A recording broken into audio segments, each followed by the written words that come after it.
지금 서울 에너지 드림 센터 10주년 기념 국제 세미나를 위해 귀한 발걸음 해주신 참석 내빈께서 입장하고 계십니다. 따뜻한 박수로 환영해 주십시오.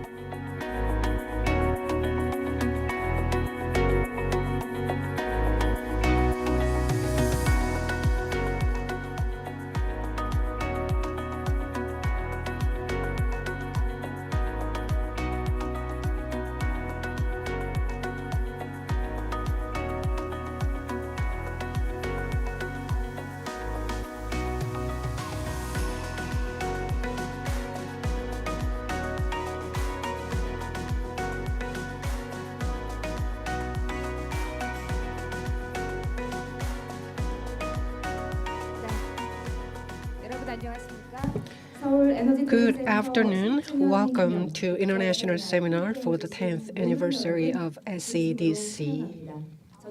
I'm the MC of today's seminar. I'm Park Sun-young. It's good to see you all.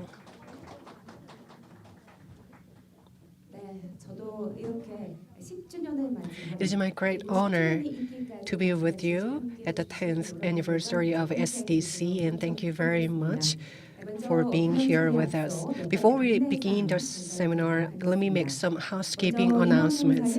This seminar is a hybrid event. You can watch it via Seoul Metropolitan City's official YouTube channel and attend it on site. If you post a photo of your participation in the seminar online, we will do a lucky draw and give you a chance to win some gifts. I hope you don't miss the chance. And you can participate in this event online on official YouTube channel of Seoul Metropolitan City. And we will send gifts through a lottery to those who have certified their participation. So we kindly ask your active participation. 자, 그리고 다음으로 이번 행사는 For the seminar, we are providing simultaneous translation service. Please tune to Channel 1 for Korean and Channel 2 for English. Those of you who are joining us online can also choose a language between Korean and English depending on your needs.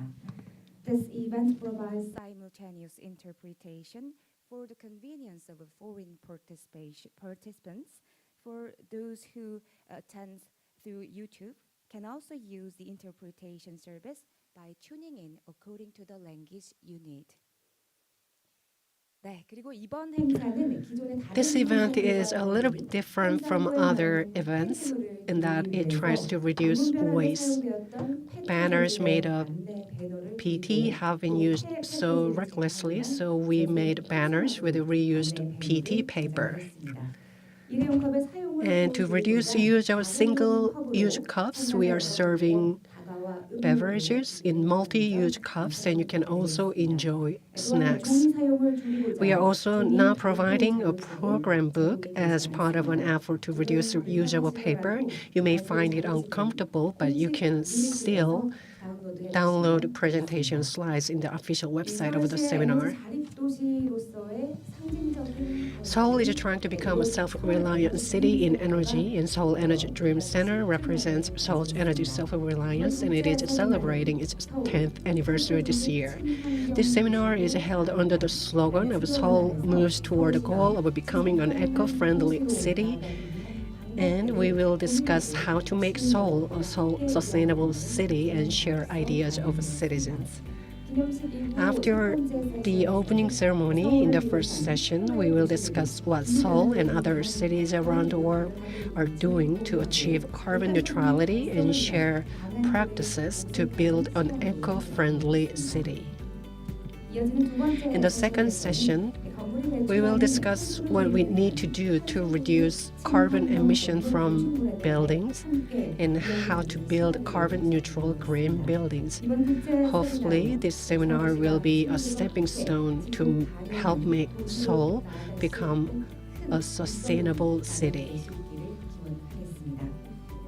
Now, let me begin the opening ceremony for the 10th anniversary of Seoul Energy Dream Center with the public program.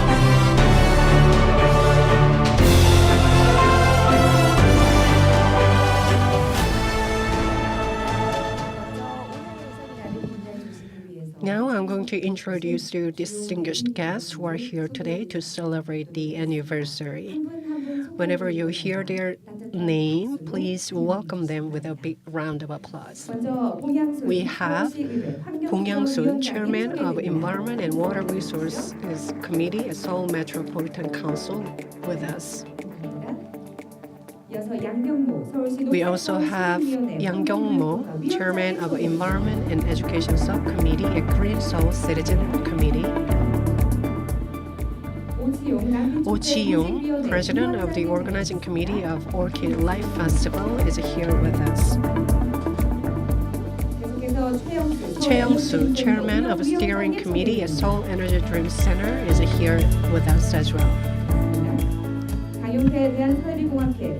We have Kang Yong-tae, Chairman of Korean Journal of Air Conditioning and Refrigeration Engineering, with us. We also have Hong Dong-nam, CEO of Air Clean System.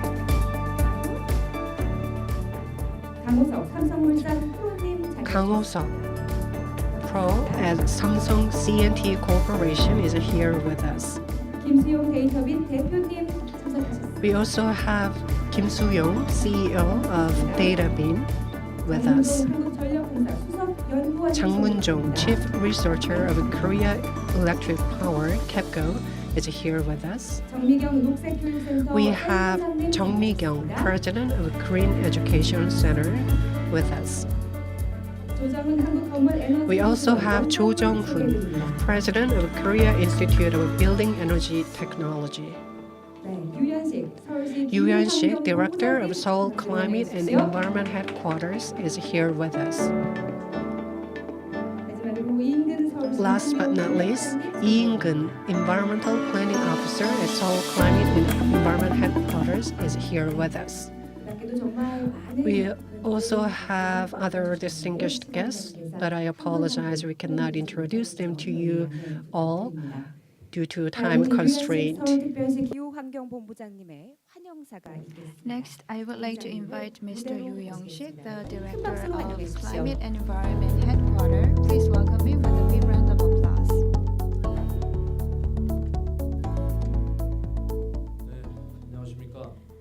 Hello, everyone. I am Yu Yan-sik, the head of the Climate and Environment Headquarters. I would like to extend my sincere welcome and gratitude to Mr. Choi Young-soo, Ms. Bong Yang-soon, and other distinguished guests from home and abroad, as well as CEOs of companies and representatives of businesses and Seoul citizens for coming to this event. Seoul Energy Dream Center marks the 10th anniversary this year. And in recognition of our achievement, we received the Minister of Land, Infrastructure and Transport Award in the 2022 Green Building Korea organized by the Ministry of Environment. Seoul Energy Dream Center aims to reduce building energy that accounts for the largest proportion of greenhouse gas emissions in Seoul, and to promote the need to urban renewable energy sources such as photovoltaic power and geothermal heat in a citizen-friendly way. This is Korea's first energy self-reliant public building. In the greenhouse gas emissions in Seoul, buildings account for 69%, of which 44% is the old buildings with low energy performance. This implies that Seoul Energy Dream Center has a significant meaning to one of the main projects of Seoul to improve building energy efficiency. Considering this importance, we prepared this conference to share our achievements and seek ways to achieve sustainable urban development where people live in harmony with nature, under the theme of carbon-neutral, eco-friendly city and buildings. For 3 months from December 7th, we are exhibiting the eco-friendly building energy technologies. Hope you can get insightful information there. Thank you very much again for your participation. And the Seoul Energy Dream Center will do its best to represent zero energy buildings. Thank you very much for your attention.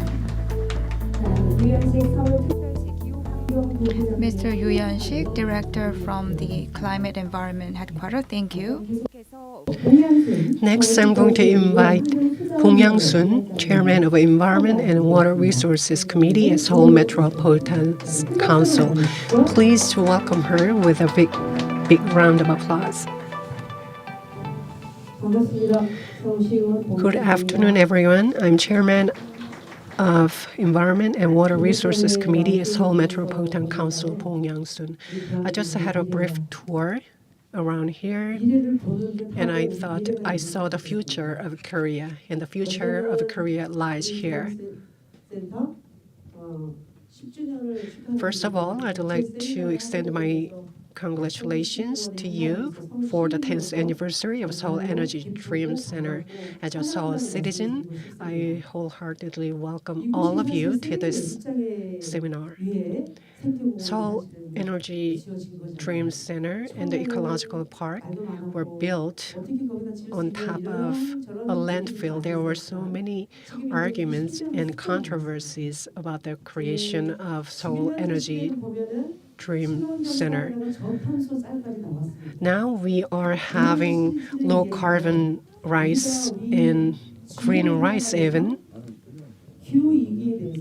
So everyone is talking about climate crisis and carbon crisis. And Yoo Yeon-sik, Director of Seoul Climate and Environment Headquarters, is here. And I think he knows very well.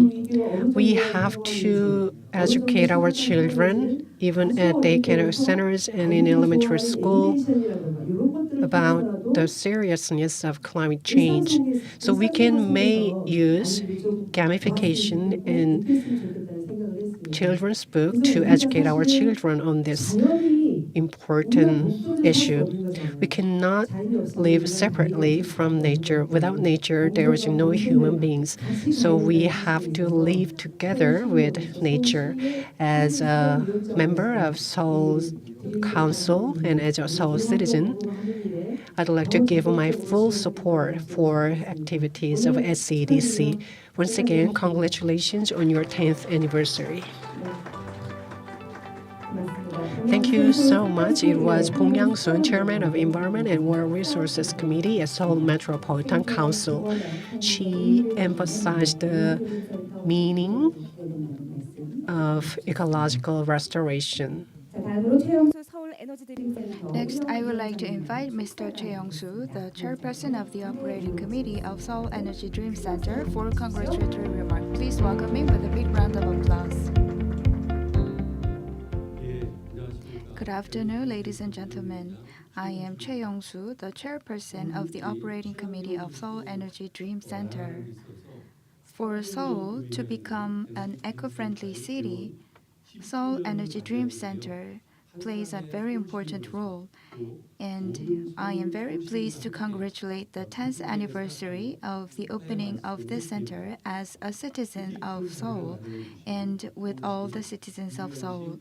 I would like to thank Mr. Yoo Yeon-sik, the Director General of the Climate and Environment Headquarters of Seoul, and Ms. Bong Yang-sun, the member of Seoul Metropolitan City Council and chairperson of the Environment and Water Resources Committee. And I would like to thank all the experts who prepared presentations and discussions, all the staff who prepared for the eco-friendly architecture technology exhibition, and participants for taking their time to participate in the seminar. Let me briefly explain the history of the center. It was previously an island of flower with orchid and wild plants, but from 1978 to 1993, this place was used as a landfill for Seoul citizens. And after such challenging period, the ecological environment of this place was restored. And in 2007, Mayor Oh Se-hoon made the Seoul Eco-Friendly Energy Declaration, and we decided to create renewable energy landmark around the World Cup Park. And from 2008, we set a plan for this, and adopted energy zero technology from Fraunhofer Research Institute from Germany and constructed the Energy Dream Center in 2012. Now, Korea announced its net zero ambition that will be achieved by 2050. The Energy Zero technology is already being implemented through the Energy Dream Center. We can make a use of this center's case examples and disseminate the activities we're doing here to respond to climate change. I hope that we will have meaningful discussion and cooperation today to achieve carbon neutrality. Thank you very much for your congratulatory remark. Thank you very much for the meaningful remarks. 자, 다음 Now we are going to watch a video that shows the history of the past 10 years of SCDC. Let's take a look. 다가오는 기후변화 시대, 지속가능한 친환경 에너지 사용을 고민하는 일은 선택이 아닌 필수입니다. 서울 에너지 드림센터는 난지 쓰레기 매립지가 생태공원으로 재탄생하며 그 부지 위에 지어진 제로 에너지 건축 랜드마크로 에너지 자립 도시의 꿈을 표현한 서울특별시 에너지 자립의 선언적 건축물입니다. 유럽 최대의 응용과학연구소 프라운호퍼 컨소시움이 설계한 서울 에너지 드림센터는 2008년 11월 건립을 시작해 2012년 9월 완공됐으며 같은 해 12월 12일 문을 열었습니다. 서울 에너지 드림센터는 동서남북 건물 내면에서 들어오는 태양에너지, 땅의 에너지가 지면 위로 솟아오르는 생명의 역동성, 자연스럽게 건물을 타고 흐르는 바람길 등 자연에 순응하는 디자인으로 설계되었으며 해, 땅, 바람과 함께 서울시의 에너지 자립이 현실이 되는 꿈을 표현하고 있습니다. 서울 에너지 드림센터에는 에너지 자립 구현을 위해 최소한의 에너지를 사용하는 건축, 설비 기술이 적용되었으며 필요한 에너지는 태양광과 지열 등 신재생 에너지로 생산, 공급하고 있습니다. 고단열, 고기밀 외피, 고효율 창호, 자연채광 활용, 외부 자동 블라인드 기술 등을 적용하는 패시브 디자인으로 에너지 낭비를 막고 지열 히트 펌프, 바닥 복사 냉난방 시스템, 열회수 환기 시스템, 자동 조명 제어 시스템, 무급유 터보 냉동기 등을 적용하는 액티브 디자인으로 에너지를 더욱 효율적으로 사용할 수 있게 됐습니다. 이를 통해 에너지 드림센터는 연간 에너지 사용량을 일반 건물 대비 30% 수준으로 절감하고 있습니다. 또한 서울 에너지 드림센터는 제로 에너지 건축물 최적화 운영 시스템을 통해 피크 전력을 최소화하고 에너지 자립률을 100% 이상 기록하는 운영 성과를 달성했습니다. 태양광 발전 시스템을 통해 수전 비율은 최소화했으며 잉여 전력을 한국전력에 판매하여 수익금은 서울시 기후변화기금으로 사용되고 있습니다.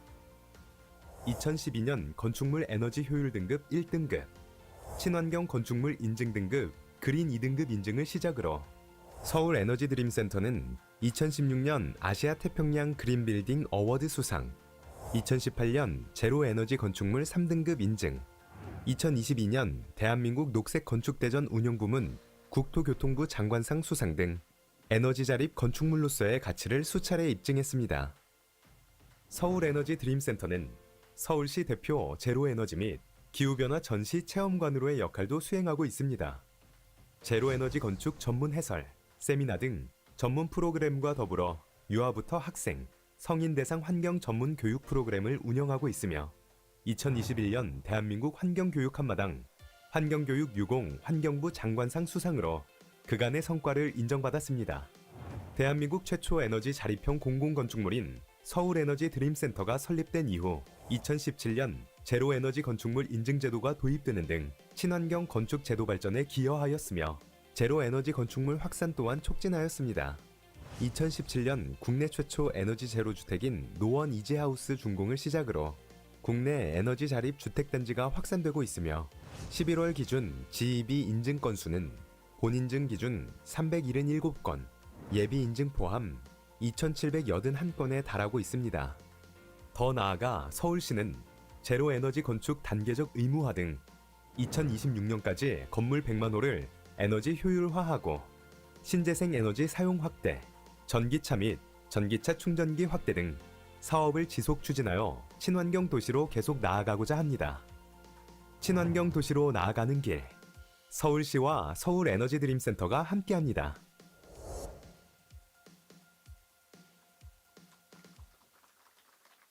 네, 고맙습니다. 서울 에너지 드림 센터. Thank you very much. Through the video, we were able to see the history of Seoul Energy Dream Center and the future direction of the center. Thank you very much for being with us here for the ceremony to congratulate the 10th anniversary of the center. Please give us a big round of applause again. Thank you. With this, we would like to conclude the ceremony to celebrate the 10th anniversary of Seoul Energy Dream Center. We will soon listen to the eco-friendly city case examples of home and abroad, where people are living in harmony with the nature. We will also have a discussion on how to make Seoul a more sustainable city.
We will begin session 1. The title is Environment Friendly City for Coexistence of Humankind and Nature.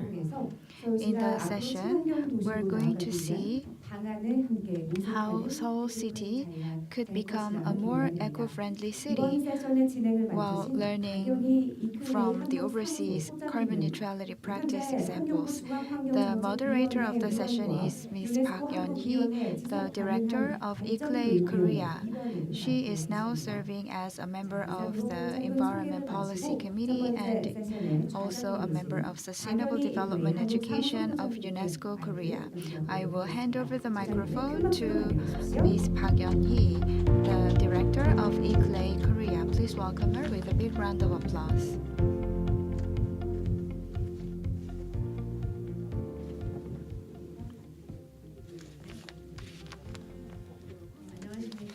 Good afternoon, ladies and gentlemen. I am Park Yeon-hee, the director of ICLEI Korea. From now on, the international seminar commemorating the 10th anniversary of Seoul Energy Dream Center will begin its first session. As you heard from the congratulatory ceremony before, you heard the history of the center, and we talked about the past 10 years of history of the center in the commemorative ceremony. And we need to think about the public accountability and responsibility of Seoul. It has been about 30 years to 50 years since the world has discussed the public organization's responsibility for the eco-friendliness. And the UN adopted Agenda 21 and Biodiversity Convention and Desertification Prevention Convention have been adopted for the last 30 years. And for the past 10 years, Seoul has strongly expressed its intention to save energy and to become more eco-friendly. In the current situation, we are faced with the crisis of sustainability, and 30 years ago, we promised that we will achieve sustainability. And climate change response has become one of the most important tasks we have today. The first session's theme is Environment Friendly City for Coexistence of Humankind and Nature. The key to this session is the efforts of central government and local governments to achieve sustainability. One of the most noteworthy and important topics here is sustainable city and sustainable place for all the citizens. And the local governments should play a more important role in achieving this goal. In the first session, Seoul and other countries' city representatives will share with you how their cities are responding to climate change and what kind of sustainable development policies are being implemented in different cities across the world. So we have 4 speakers and 1 discussant. Each presentation is given 15 minutes, and after presentations are over, we will have Q&A and discussion. The first presentation will be made by Seoul City. Seoul has been trying hard to become a sustainable city. So we invited Ingun Lee, Environmental Planning Officer at Seoul Climate and Environment Headquarters, as the first speaker of the first session. So please welcome Mr. Ingun Lee, the Environmental Planning Officer at Seoul Climate and Environmental Headquarters.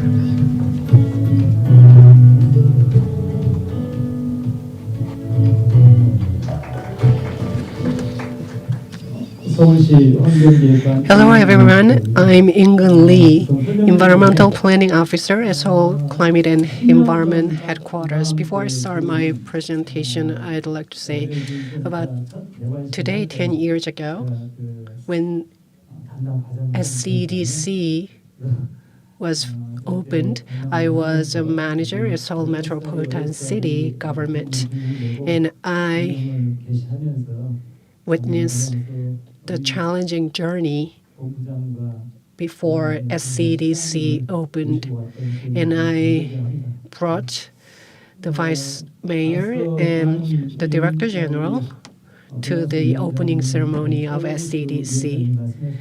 As the chairman of the steering committee at SeoulEnergyDreamCenter said earlier, this site is very symbolic. We used to have a landfill here. A mountain of waste was converted into an ecological park. This is an unprecedented example where you can see the harmony of nature and humankind. So SCDC is very symbolic. The reason I'm going to share with you Seoul's practices on green activities is that Seoul has a long way to go still, and it is not easy to become a city where nature and human beings live and work in harmony. So I'd like to learn lessons from you as well, and I'd like to learn your insight. We have this common goal of being in nature. I think this seminar will be a good opportunity for all of us to share our ideas. The title of my presentation is Seoul Goes to an Eco-Friendly City. So I'd like to begin my presentation by telling you the current status of Seoul as a city and what it has achieved and what its future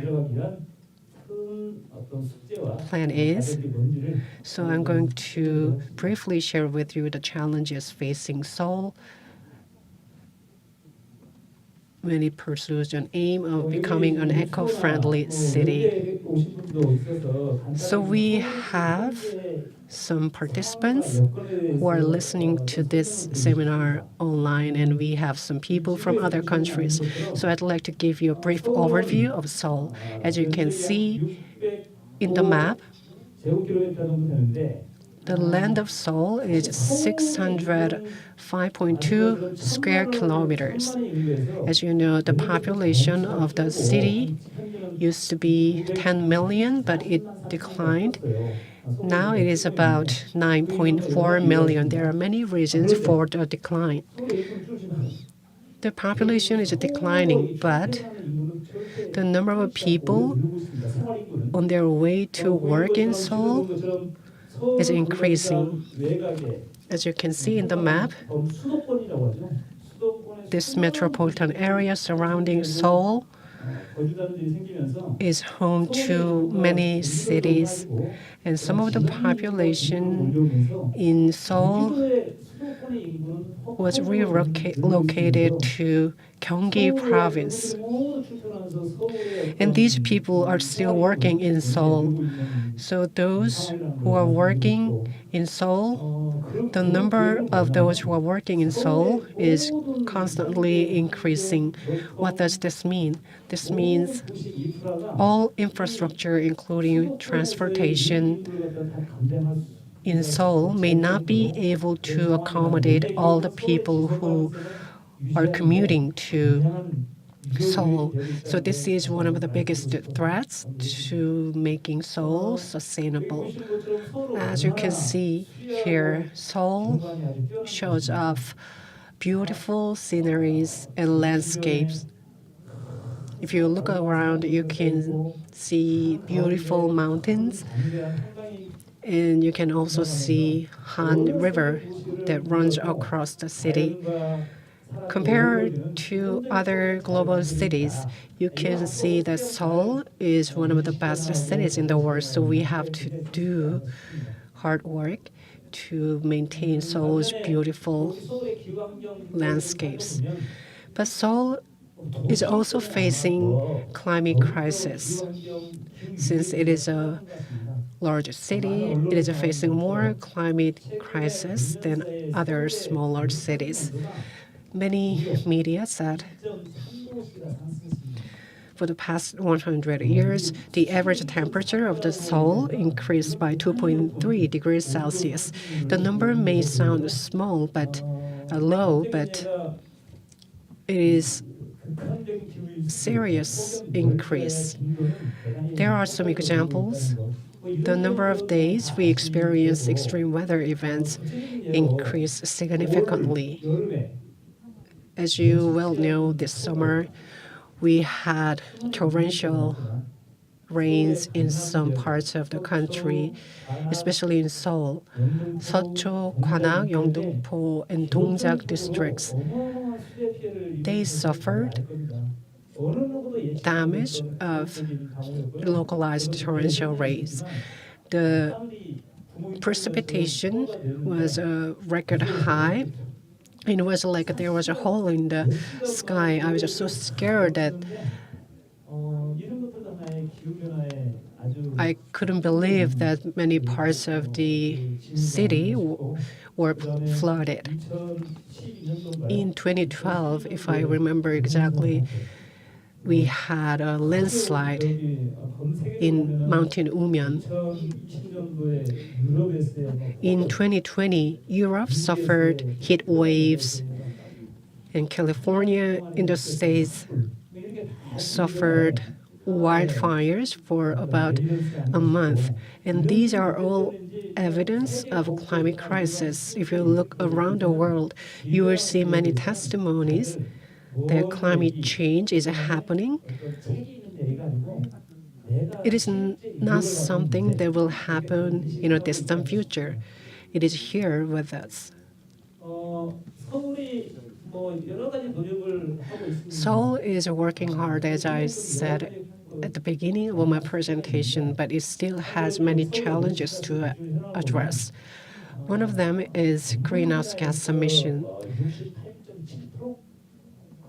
Buildings account for 68.7% of greenhouse gas emission in Seoul, and about 20% comes from transportation. Some may say, how come buildings can generate greenhouse gas emission? But as you know, maintenance of buildings requires a lot of energy consumption. You now know better as you are here in SCDC, heating, hot water. They all require energy consumption. So we have to think hard how we will be able to reduce greenhouse gas emission. This is the number one priority for the city.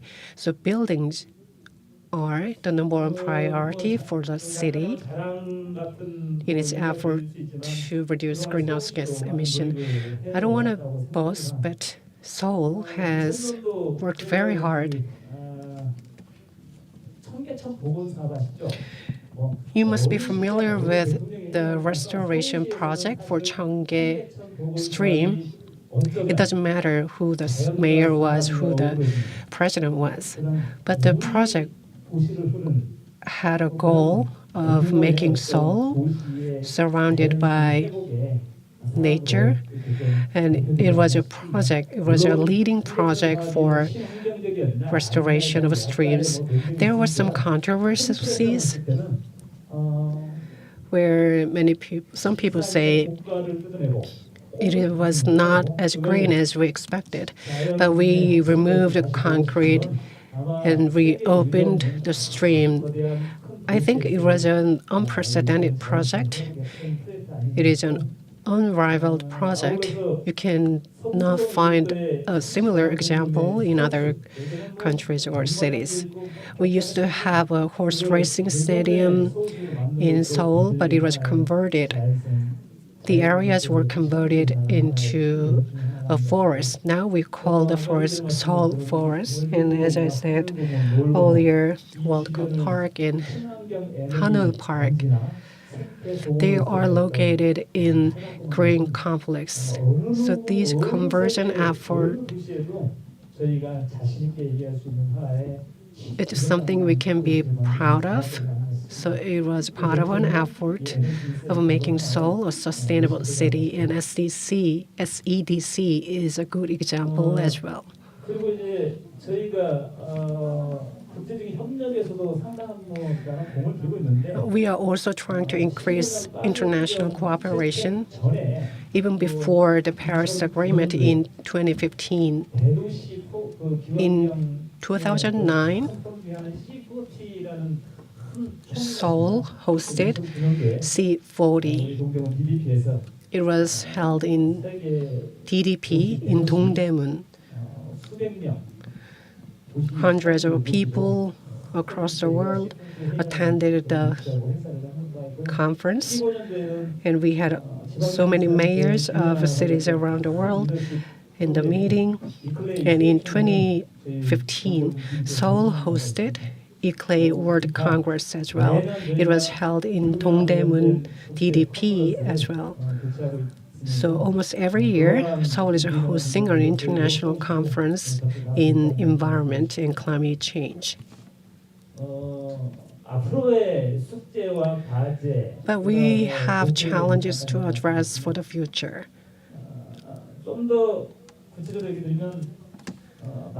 Specifically, we have to work hard to make sure we have clean air. In recent years, especially earlier this year, Seoul metropolitan government announced this new plan. If you look around the world, you will see that many countries and cities are trying to make transformation in transportation. They are introducing electric cars. So they are accelerating the transition into electrification. So changes are being made faster than you may expect. You may have seen a blue license plate. It represents a license plate of electric vehicles. You will see more and more license plates like that. Let's say trucks or two-wheeled vehicles, taxis and buses. They will be converted into electric vehicles. So Seoul is also accelerating the transition to electrification. And for that to happen, Seoul is building hundreds of charging stations.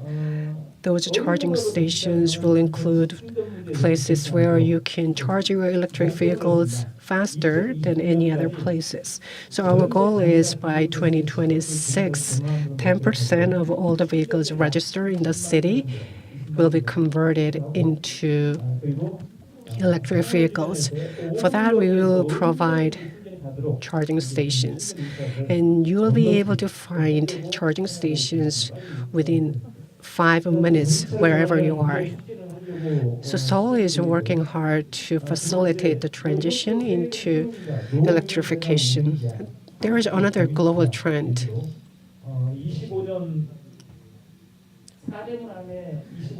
By 2025, you won't be able to see vehicles with grade 4 in Seoul. This is an effort to reduce particulate matters in Seoul and an effort to improve air quality in Seoul. Seoul is trying to increase the number of parks. Every year, Seoul is increasing green space. We have some action plans for that. And rooftop green space will be created, and we will also create green space around schools and daycare centers. As part of a project similar to Cheonggae Stream project, Seoul is building an underground road, and on top of that, we will see green space. We can learn lessons from Madrid and other global cities for this project. As I said earlier, Seoul has many streams, including Anyang Stream and Tan Stream. Seoul is a city of streams. So we are trying to create a city of water. And we also announced a catchphrase called Renaissance of Streams. And all the waterfronts will be a place for citizens to enjoy leisure activities. Let's talk about buildings more. By 2026, we are going to convert 1 million buildings to energy efficient buildings. Those buildings will include residential buildings. We often talk about energy efficiency, but we see this global disruption caused by the war in Ukraine and the disruption in supply chain. Not only Korea, but cities in Europe are experiencing rising energy bills. So citizens, they are keenly interested in energy efficiency in buildings because they want to cut their energy bills.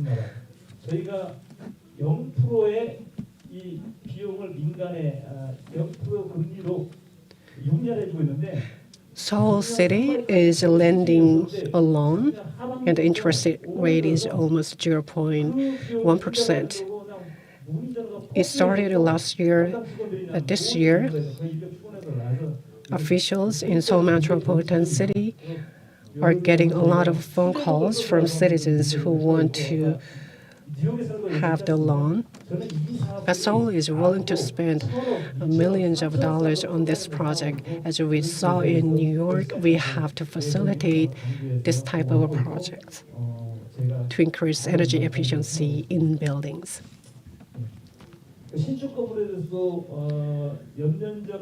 Speaking of new buildings, for buildings with a total floor area of 100,000 square meters will be subject to a new regulation. And buildings in those areas will be subject to GEB regulations. We are going to use more water thermal energy and geothermal energy. And SCEDC, I believe, has a lot of good ideas. So I hope to see more seminars and international conferences where we can share those ideas with others. As you know, it is very important to have well-established sewage and water pumps to protect ourselves against natural disasters like flooding and heat waves. And there was news that Seoul will increase the number of infrastructure for deep rainwater storage in drainage tunnels. This may not be an answer to every challenge, but this will be a good solution as well. Okay, with that, I'd like to conclude my presentation. Thank you for listening. Thank you very much for your presentation. And it was a very good overview of Seoul's practices. I believe Seoul will continue to share its ideas and commitment with the citizens. We have participants on site and participants via online.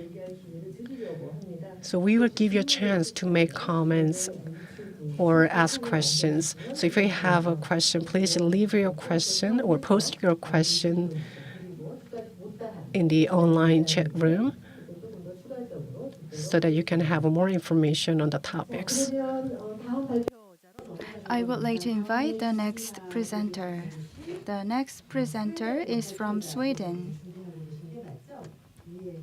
Yes, that's right. We're going to listen to the presentation from a city in Sweden. In terms of sustainable development, Sweden has many advanced best practices. Today, we're going to listen to the presentation about Umea. The city Umea has a focus on sustainable development and climate adaptation. The presenter has conducted various activities in the area of sustainable development and innovation. Mr. Lucas Rellinger is the presenter. He is in charge of strategy development of the urban development of Umea. We all have receivers, so please wear the receiver. If you need translation, now I'm going to ask Mr. Lucas Rellinger to start the presentation if you're ready. Yes, I hope you can hear me. Yes? Yeah, thanks for this invitation. It's honor to be here today. So also on behalf of my mayor, I want to express my appreciation for this. My name is Lucas Rödinger and I'm representing the city of Umeå, where I work as a strategic development officer. I hope I can contribute to this event today. So probably you don't know where Umeå is. It's a city in the north of Sweden. We have a population of 130,000 inhabitants, and so it's not really comparable to Seoul, but it's a very young city. We have an average age of 38 years. And 2 universities. A lot of students come from all different countries, close to 40,000 students. And we have a good balanced economy regarding the different sectors, resource production, manufacturing, and service. And like I said, yeah, we have a very international culture here. And in the picture you see Umeå. So Umeå has doubled its population since the 1960s. We are currently at, like I said, 130,000 inhabitants, and we have high ambitions to continue this growth with the vision of becoming 200,000 inhabitants in the year 2050. And this vision explicitly states that this growth shall be reached with maintained social, environmental, and ecologic, as well as cultural sustainability. And these dimensions of sustainability cannot be understood separately from each other. For us, it's very important to think these dimensions together in order to become an attractive and livable city. And this is the basis for being also or becoming a climate neutral city. And we have to take especially the social sustainability into account.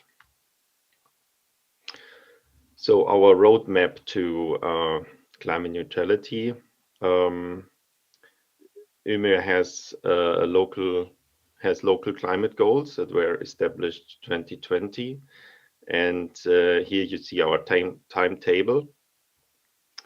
The goals are, of course, the backbone of our climate work, and they need to be very ambitious. You see that Umeå municipality has a climate, as an organization, a climate goal 2025 to be climate neutral. And then we have the city of Umeå should be climate neutral 2030. 2040, then we're talking about the whole municipality, so not only the city, and 2045 whole of Sweden, and 2050 the EU wants to be the first climate neutral continent. We also have two different, we have developed two different perspectives on emissions, because the production perspective is linked to the emissions happening in our administrative borders, and these emissions will be net zero by 2040, according to our plans for the whole municipality, and the urban core 2030. But the second perspective that I think I want to raise also here, because it's really important, is the consumption. So most emissions from our consumption here in Sweden do not come from within the administrative boundaries, but from imported goods. And these emissions may therefore originate in France, Brazil, China, or South Korea. And we believe that we have a responsibility to reduce the emissions from our consumption. There are different ways to do that, and that's why the City Council has adopted also a consumption-based climate target. And this is to reduce the emissions from consumption to 1 ton to 2050. So in Sweden, we have a national strategic innovation program that is called Viable Cities. And through this program, Umeå is one of 9 Swedish cities that have registered in the first climate city contract with the Swedish government. It's kind of a climate action plan that is revisited every year. And this spring, Umeå also was chosen to be one of the 100 European cities aiming for the EU mission on climate neutral cities by 2030. So this is a great chance for us. And we think that we are one of the cities that we want to highlight. The social sustainability, the gender equality, and other aspects of social sustainability need to go hand in hand with the climate neutrality, because we need the people on our side in this mission, of course. We need therefore comprehensive knowledge of the power structures in our society, of norms, identity, and of consumption, in order to really understand the behavior and motivation of our citizens, and therefore design good solutions for them. So in the comprehensive plan of Umeå, we have 10 development strategies for sustainable growth that were established many years ago. And I'm not going through all of them. I just want to pick out one that is very central, and that is the 5-kilometer city. It's actually similar to the concept of the 15-minute city that you may have heard of from Paris. So the idea is to have the main development of the city happening within a radius of 5 kilometers around the city center, and thereby we can provide better public transport. We can ensure that there is a possibility to take the bike. We can have great biking infrastructure, so we can build a dense city where you don't need a car for everything, and where you have short ways to your daily destinations. And that's despite we have a lot of land here in northern Sweden, but we don't want to sprawl out the city any further. So another important aspect is inclusiveness. So we have one strategy called everyone has to be able to take part. Yes. When it comes to the climate change and how it will affect Umeå and the northern part of Sweden, we can see that these changes will be quite drastically when it comes to temperature.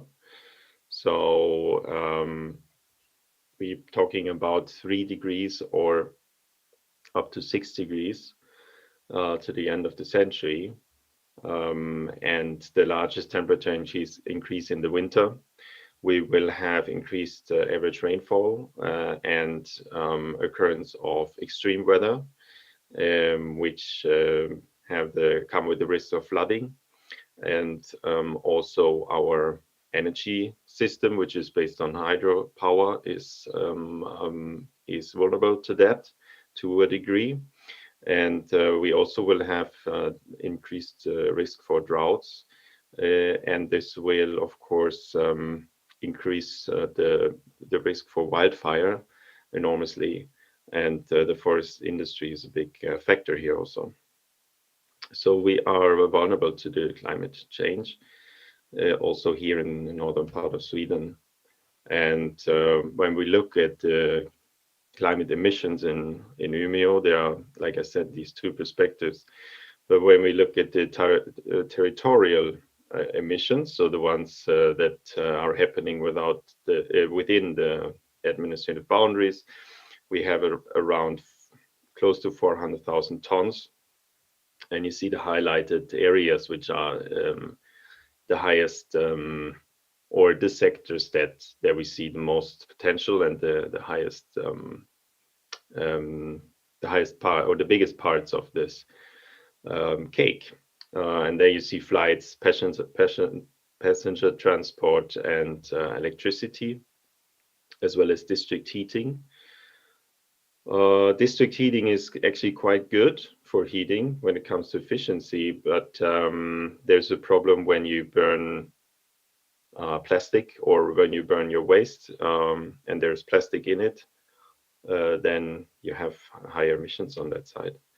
And the consumption based, like I told you, it's about 11 tons per year. There's a lot of discussions how to calculate that, and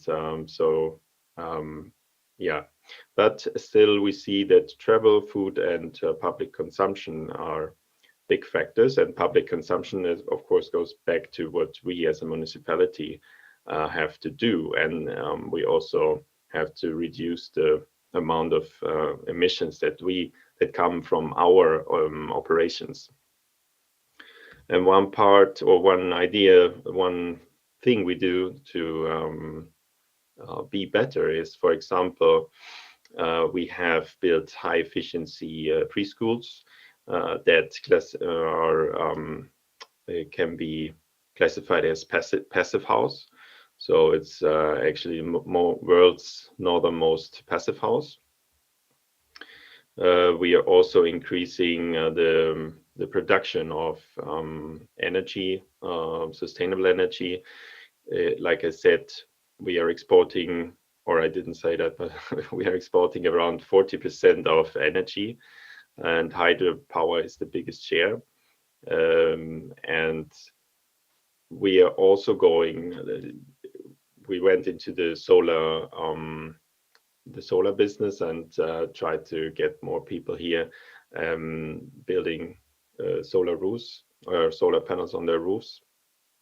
And there also you have this social aspect, because we found, okay, when we look at the customers that buy these solar panels, yeah, we are missing some parts of the society, of the population, and it turned out that some people don't have the money to buy a solar roof. So what we did was our local energy company, they started renting out solar panels. So now you can rent out solar panels for a number of years. You have to take them for a number of years, but still you don't have to have these big these high investments at the beginning. So these are also a way to democratize more these new ways of producing energy. We are working a lot with sustainable mobility. And there we're also working with finding out the travel habits, looking also at how women and men travel differently. And we are planning to have 100% electric buses in a few years. We have been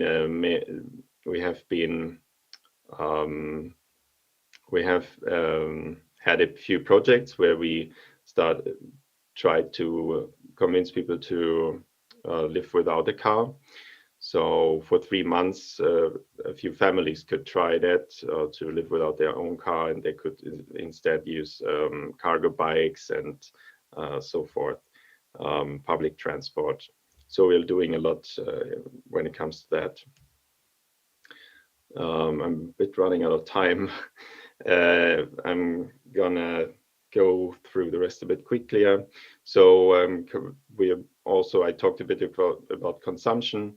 One example that I want to tell you about is this sustainable restaurant network in Umeå, where we have worked together with different restaurants that were open to the idea of working together with us and try to be more increase their sustainability in their business. And the results so far can be seen here. We have together with them managed to reduce the energy, reduce the proportion of fossil vehicles that were used, and how to have, we build strategies, how to communicate with our guests about sustainability, increase the number of vegetarian, plant-based menu items, and so forth. So these are also examples how you can really work together with industry. And to round it up, I think our how do you say message is that it's not just about new technologies.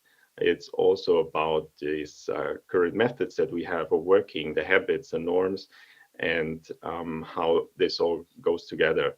And we cannot just talk about technology. We have also to talk about society and keep bring these two pieces together. And that's the way how we try to become a climate neutral city. Thank you very much. Thank you very much. Please give him a big round of applause.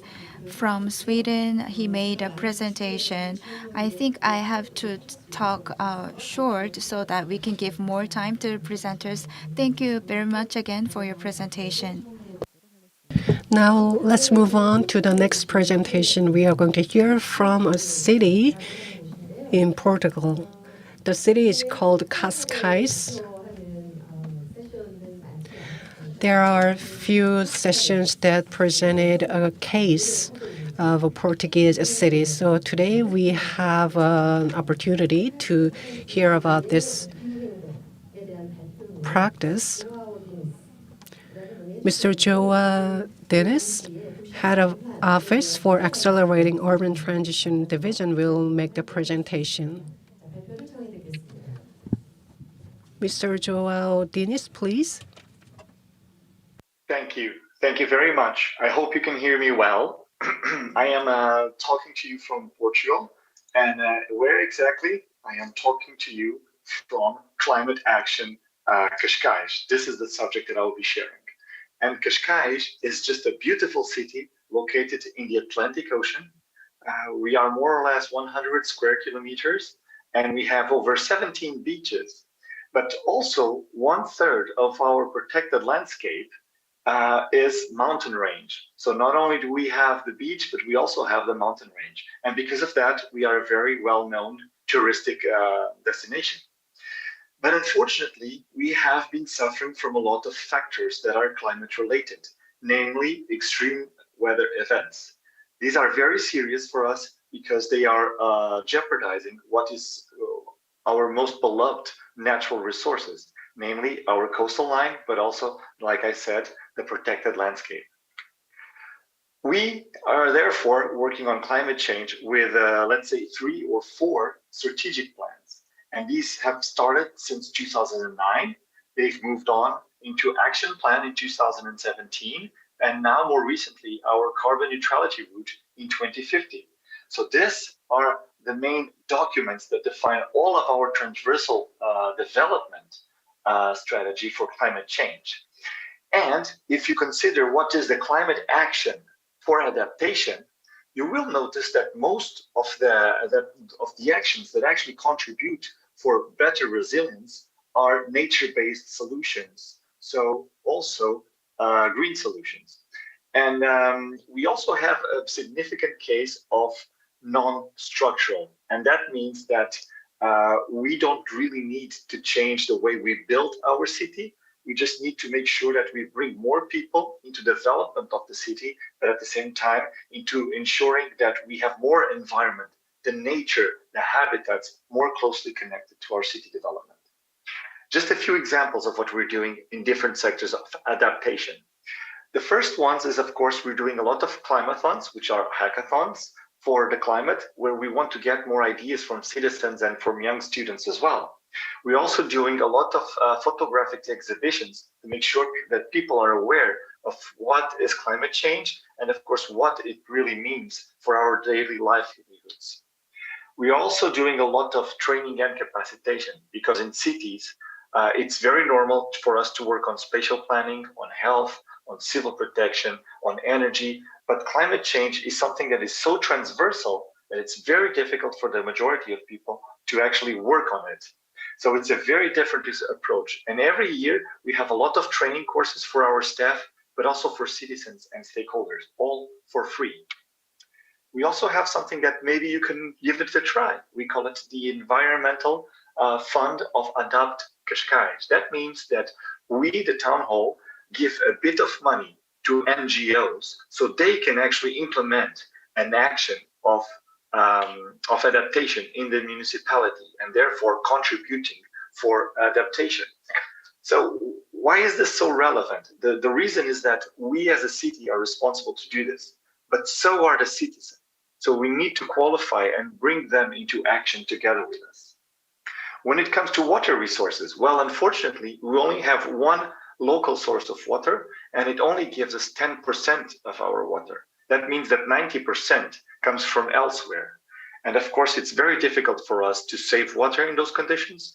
And what we are doing is we're doing our very best to make sure that we reduce all the water losses and we increase all the efficiency on water use, including, for example, the use of gray water. So it's treated recycled water for urban cleaning and also for urban gardening, for example. Then we have a lot of work in civil protection and health. For example, we have installed a local network of certified meteorological stations, and those help us to see real life data about what's going on, but also at the same time, exactly how, for example, fire department people can work on it. And we give you here a few examples of what happened in 2018, where you can see on the graph that the wind completely changed from one moment to another, and the fire department had to change their strategy. Fortunately, we had this network that provided them with this live information and helped them very much to do so. So we also, because we are such a touristic destination, we also give them, must ensure that citizens and tourists alike are well informed about what is going on when there's a heat wave. They must be informed. So if there's a heat wave, if you're an elder person, you must change your habits. Go indoors, drink more water, don't drink sugary drinks. If it's raining too much, we give them warnings as well. So don't go out, don't stay outside. And actually today is the first day of the depression that we are facing, a meteorological depression. So we are analyzing the data and we've already sent signals today as we speak. Then we have the ecological infrastructure and resilient urban green spaces. And what we do is, for example, we restored our greenway corridors where our rivers pass, but also to give it a bit of human use. So not only is the habitat restored, but people can visit that as well. And of course, all of our green spaces now use autochthonous trees, or we try to add them as much as we can to make sure that we save water and maintenance costs as well. We also, because this is a pioneering effort, we've also engaged with training and capacitation of stakeholders and staff from outside the city. So that's also very important for us. And a good example of what happened with climate resilience. So the Green Corridor had 90 millimeters in, I think it's 6 hours, 90 millimeters of rain. That's a lot for our geography. And it was completely flooded, as you can see on the photos. But only on the next day, we went there and we noticed that there was no damage at all. We had 0 euros of damage, and there was nothing that we could do afterwards to clean it up or to make it better. It was absolutely perfect, and it was a winning experience for us. And of course, this means nothing if you don't go to put all this information on planning instruments. So of course, we are doing that. All the urban development now has to consider climate action and climate adaptation strategies, which leads me to my second half of the presentation, which is the carbon neutrality route. So this is a big challenge for us because we have over 533 kilotons of CO2 to reduce into 15 kilotons. And this is mostly stationary energy, transportation, waste and water management, but of course also carbon sink. Remember, 1/3 of our land is carbon sink already. And of course, we need to promote more renewable energy sources. We need to put the electrification of our houses to finish with gas use, natural gas. We need to electrify our mobility, but also find safe alternatives such as hydrogen, but most of all, considering as well public mobility. And finally, we need to make sure that we reduce the waste production per capita in Cascais, and to do so, we have a very extensive strategy. So let me just give you a quick note that we must understand that because carbon neutrality is new, we must understand that we must bridge the gap between stakeholders and citizens. We need to earn trust of everyone involved in this. In terms of mobility, for example, we have the Mobi Cascais program, which is free public transportation for all residents. And this is a significant political win, of course. And but most of all, it's very interesting to see how the numbers keep increasing, but also at the same time, people are satisfied with this product, and people can use it for bicycles, for parking, for all that is related to mobility. We're also doing something that is very innovative for us. We're promoting energy communities. These are solar energy communities. That means, of course, that if in my house I have solar panels, but I'm not in my house at the moment, that can be sold to my neighbor, and I am part of that community. What happens is that we promote something that is called a prosumer, and it's a new legal framework that allows now for people to have this. So we have a lot more of independence. This example that I have here is roughly 500 kilowatts of power, and we need to reach 185 megawatts of power to reach. But that's not all. Of course, we're doing a lot of investments on solar photovoltaics and also in inclusive, because social neighborhoods also need to reduce their ecological footprint and the costs of energy. But one thing that we are very proud of is our work with the European Commission, because we heavily invest on grant applications. And of course, we've just recently, in the last 2 years, we've won 10 Horizon Europe programs and life grants. And we also won 4 EEA grants for innovative projects as well. So this is just a few examples of how this driving of innovation can bring investment and again carry forward, catapult the innovation again. But talking about innovation, we're doing a lot of paid simulations, pay as you throw on waste. We're doing a lot of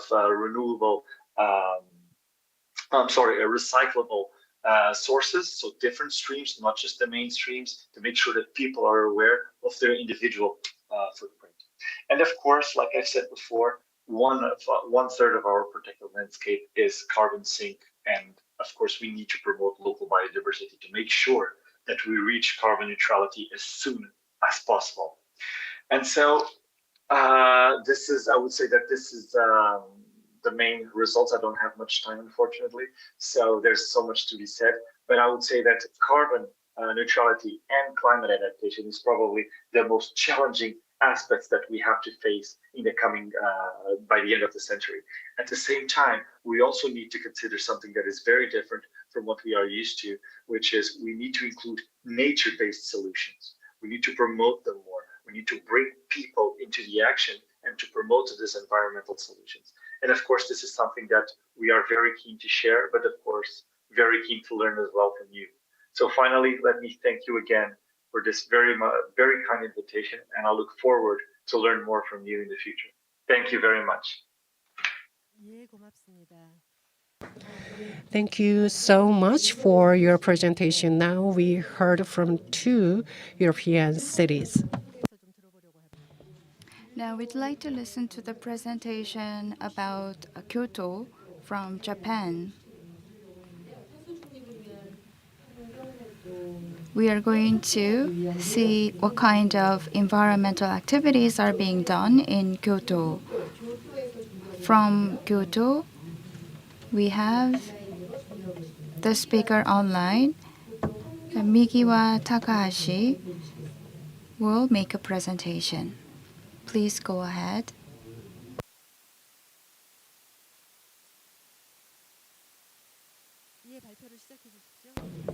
Please go ahead if you're ready. Ms. Mikiwa Takahashi, please go ahead if you're ready. Hello everyone. My name is Mikiwa Takahashi from Kyoto Environmental Activities Association. Thank you very much for this opportunity. Today, I would like to present climate change countermeasures by Kyoto City and our association under the title of Co-Creation for the Sustainable Development of Miyako, working toward initiatives to expand environmental activities to achieve carbon neutrality.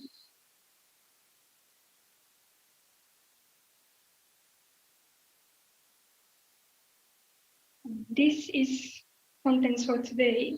First, I will talk about Kyoto City's initiatives, and secondly, I will talk about our association's initiatives. Here is my profile. I started working at KAA this April, and currently I am in charge of international program and project such as JICA Partnership Program in Malaysia and JICA Knowledge Co-Creation Program. And this is a brief explanation of Kyoto City. Kyoto City used to be the capital of Japan and have good harmony and coexist with rich nature. With the population about 1.5 million, and Kyoto City is located in inland. Also, Kyoto City have aspect of city home to universities, with the student of 150,000 from 39 universities and junior colleges. Kyoto City are recognized as environmental model city and the birthplace of Kyoto Protocol.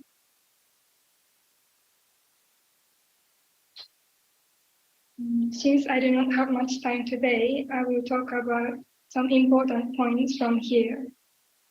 This is new plan set in 2020 for 10 years of action and have significant role for stakeholders to achieve net zero CO2 emissions in 2050.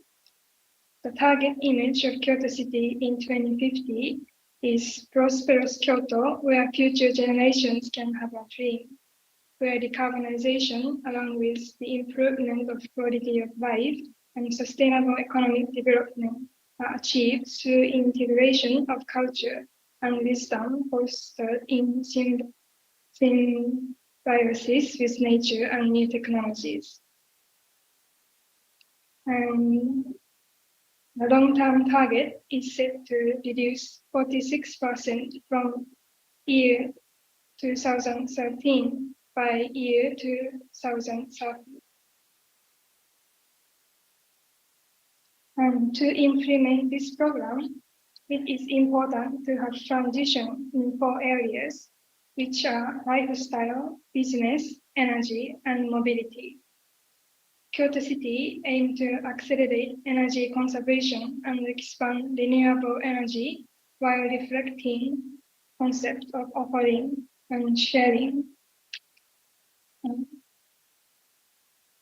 while reflecting the concepts of offering and sharing information that leads to actions, encouraging innovation, promoting SDGs, and realizing green recovery.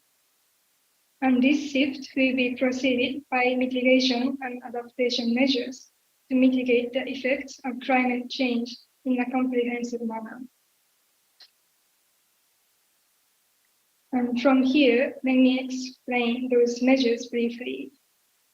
First is shift of lifestyle.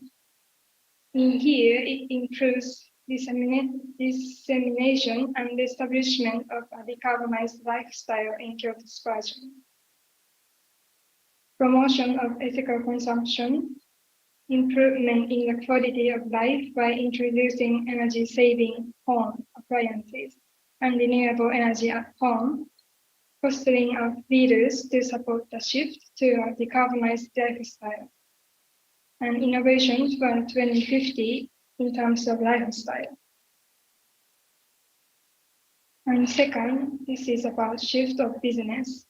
It includes promotion of further measures in business activities, creation of a system to create a virtuous circle between the environment and the economy, and innovation toward 2050 in terms of business. And the next is about shift of energy.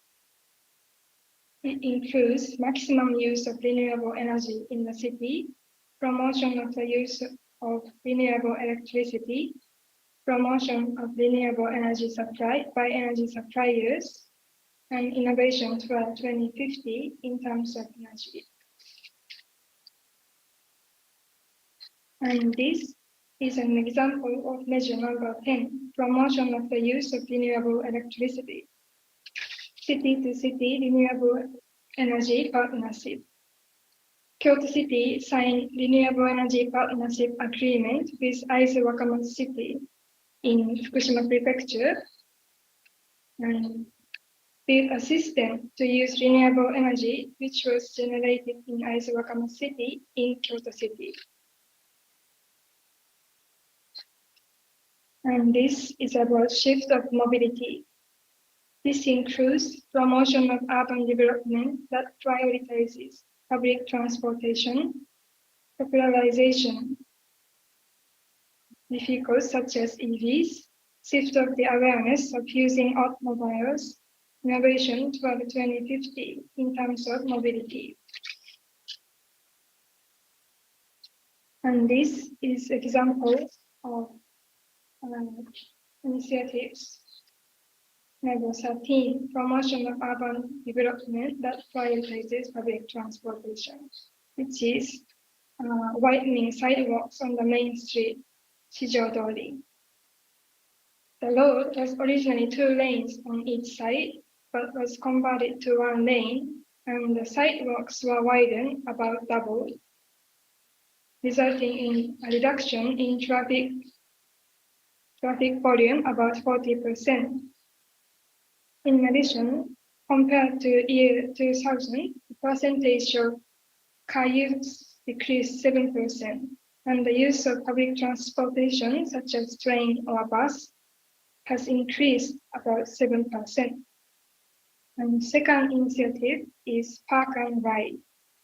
Kyoto City is likely to have an excessive automobile concentration and traffic congestion around sightseeing spots, so parking lots are set up around railroad stations to encourage people to travel to tourist destinations by public transportation. With this project, ratio of visitors to Kyoto City by car reduced 33% from 1994. And among these, WeKAA is particularly focused on efforts to change the behavior of citizens, support for environmental activities in the community, and human resource development. And in this slide, our work is related to number 4, fostering of leaders to support the shift to a decarbonized lifestyle, such as enhancement of environmental learning according to life stage and development of human resources for environmental activities in local communities. From here, let me briefly explain about our association. Kyoto Environmental Activities Association, KEAA, was established to promote the public interest for environmental activities, especially through the works in Kyoto Municipal Center for Promotion of Environmental Protection, which are called Miyako Ecology Center. And our mission is co-creation for the sustainable development of Miyako. And Miyako has several meanings. And the first one is Kyoto, where we are now. And the second one is base, hub, and platform where people, goods, money, and information gather.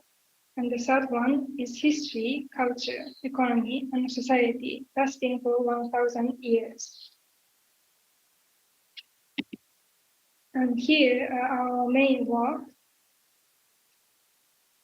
such as an administration of Kyoto Municipal Center for Promotion of Environmental Protection, Eco School District Support Center, supporting environmental activities in communities, international programs and projects, consulting for environmental activities, human resource development. And this is Miyako Ecology Center. Founder is Kyoto City, and we KEAA administrate this center since 2002. Miyako Ecology Center was established as COP3 Memorial Hall. We promote and support environmental activities with various stakeholders through environmental learning, supporting environmental activities, and providing information for eco-friendly lifestyle. On the first floor, there are hands-on displays where visitors can learn about environmental issues such as energy, waste, water, and our lifestyle. And this is year-round program, Ecosara Kids, targeting from 1 to 4th graders and their families. Using the fields and biotope on the rooftop of Miyako Ecology Center as a field, participants will engage in activities such as planting rice, sowing seeds, and observing living things. Grown crops are used for dyeing, or cooked and eaten. Through activities, we promote the families who practice eco-life at home by learning about food, culture, the connection between normal life and nature, and circulation. And when it comes to energy, Miyako Ecology Center has achieved 100% renewable energy in 2020 as the first public facility in Kyoto City by using company that provides electricity produced by renewable energy such as hydroelectric power and other renewable energy. And we also have solar panels on the rooftop of Miyako Ecology Center. And we use this energy for managing this facility. And this slide is about training and managing environmental volunteers as human resources to spread environmental activities. We have environmental volunteers at Miyako Ecology Center who play an active role in promoting environmentally friendly lifestyles to visitors, such as guiding them through exhibits, planning and implementing environmental learning programs and events. And as of December 2022, we have 251 volunteers. There are already 300 people who graduated from EcoMate. And this is some explanation about role of environmental volunteers activities.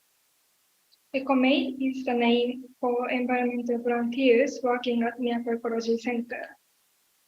First, they join training for 3 months, And after they become ecomates, they work at Miyako Ecology Center for 3 years. And after their graduation, they become eco-supporters or eco-leaders to support activities not only in this center, but also in communities. And this is about Eco School District project, which we work with Kyoto City. We have Eco School District Support Center at Miyako Ecology Center and promote eco activities by providing support services to school districts that play a central role in community activities in Kyoto City, such as holding study sessions to provide knowledge on eco activities and environmental conservation.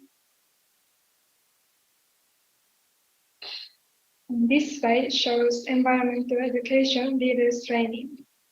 We conduct courses for citizens to acquire the necessary expertise as part of human resource development for environmental conservation activities as leaders of local communities and civic activities. We have more than 300 citizens who have participated in this training, and they are also spreading environmental education and activities in their own field. And lastly, this is about international programs and projects.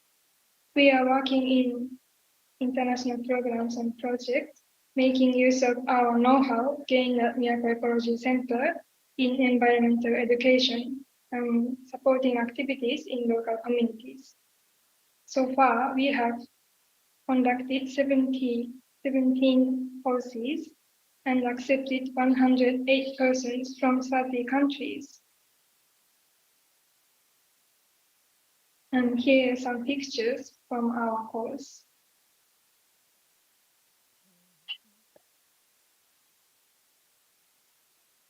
And last but not least, this is our relation with Korea. We had MOU with EcoBody Institute, a Korean incorporated association, on April 15, 2019, for mutual cooperation in promoting environmental education and ESD. And picture on the left is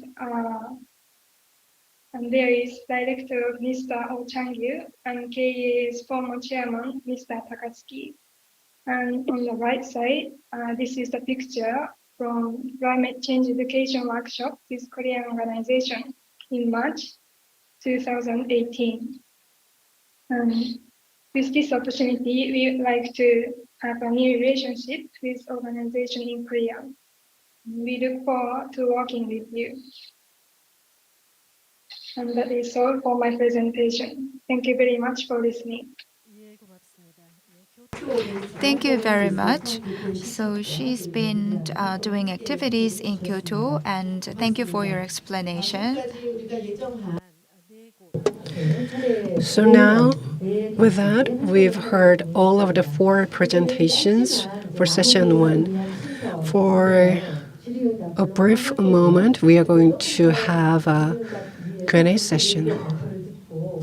So we've heard all 4 presentations. But before we take questions, we will invite Professor Young-sung Lee from Seoul National University for a comment as a panelist. And he also had some slides to share with you. Please welcome him with a big round of applause. So we have this panel discussion, but we don't have much time. So first of all, I'd like to say before taking an in-depth discussion on cases from other cities, I'd like to share with you some of the practices Seoul Metropolitan City will have been doing.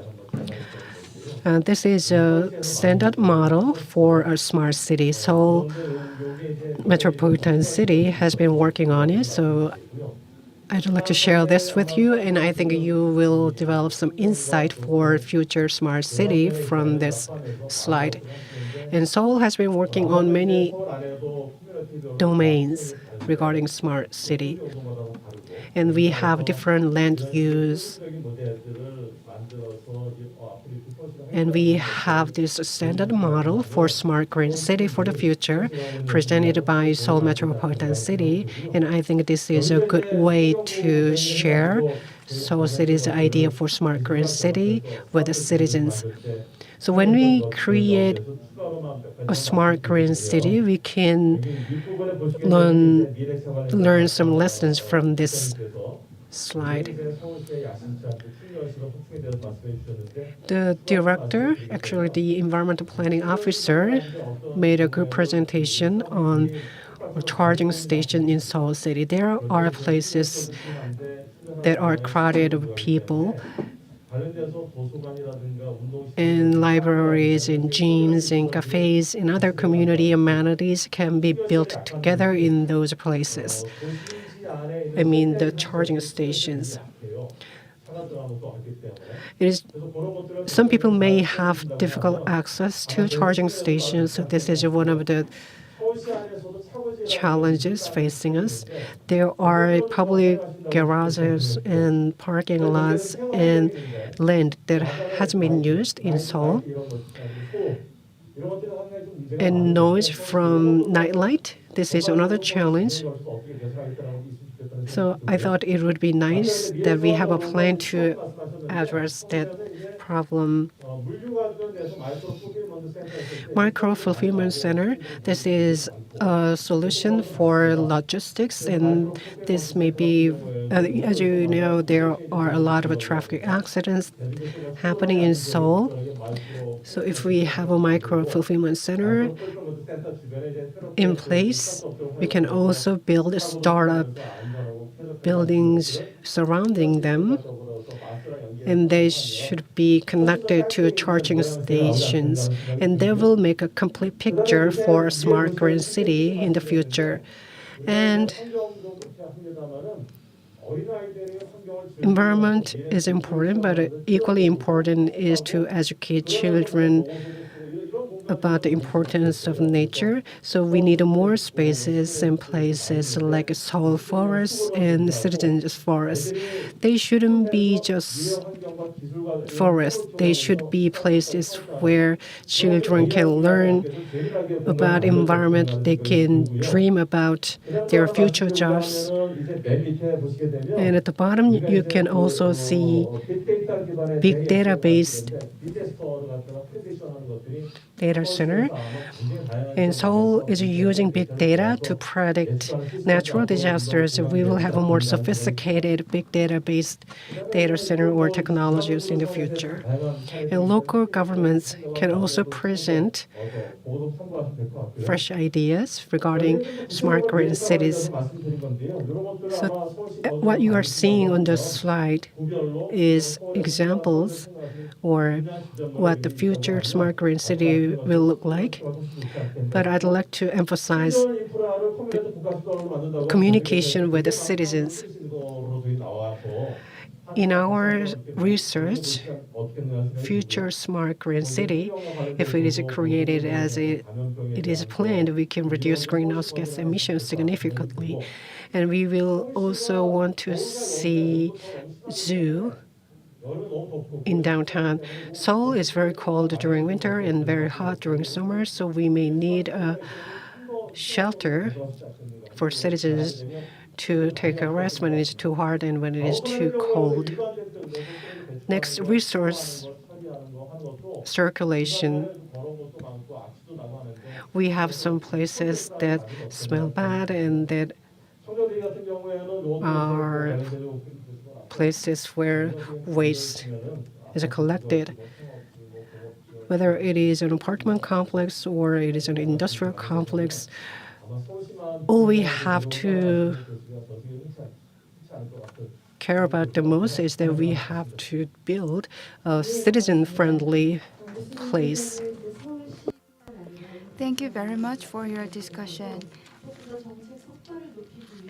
He mentioned that we need to make efforts to enhance our performances and achievements of our policies, not only in Seoul but also in other cities, by taking examples of various pilot projects. I am serving as a moderator for the session, but actually we are running out of time, so I'm feeling a bit pressure as a moderator, but we cannot just end the session. Today, we listened to the 4 presentations and comments from discussants. How did you enjoy the session? We listened to 4 presentations and 1 discussant. All of them emphasized one thing in common. What is that? In my personal opinion, it's important it is important to share this idea with our citizens and monitor the performance and progress in our initiatives. And the presenters, the discussants, and myself will go to the stage and share the final messages and comments with you. I would like to ask the presenters and discussants who are here on site to move to the stage for short discussion.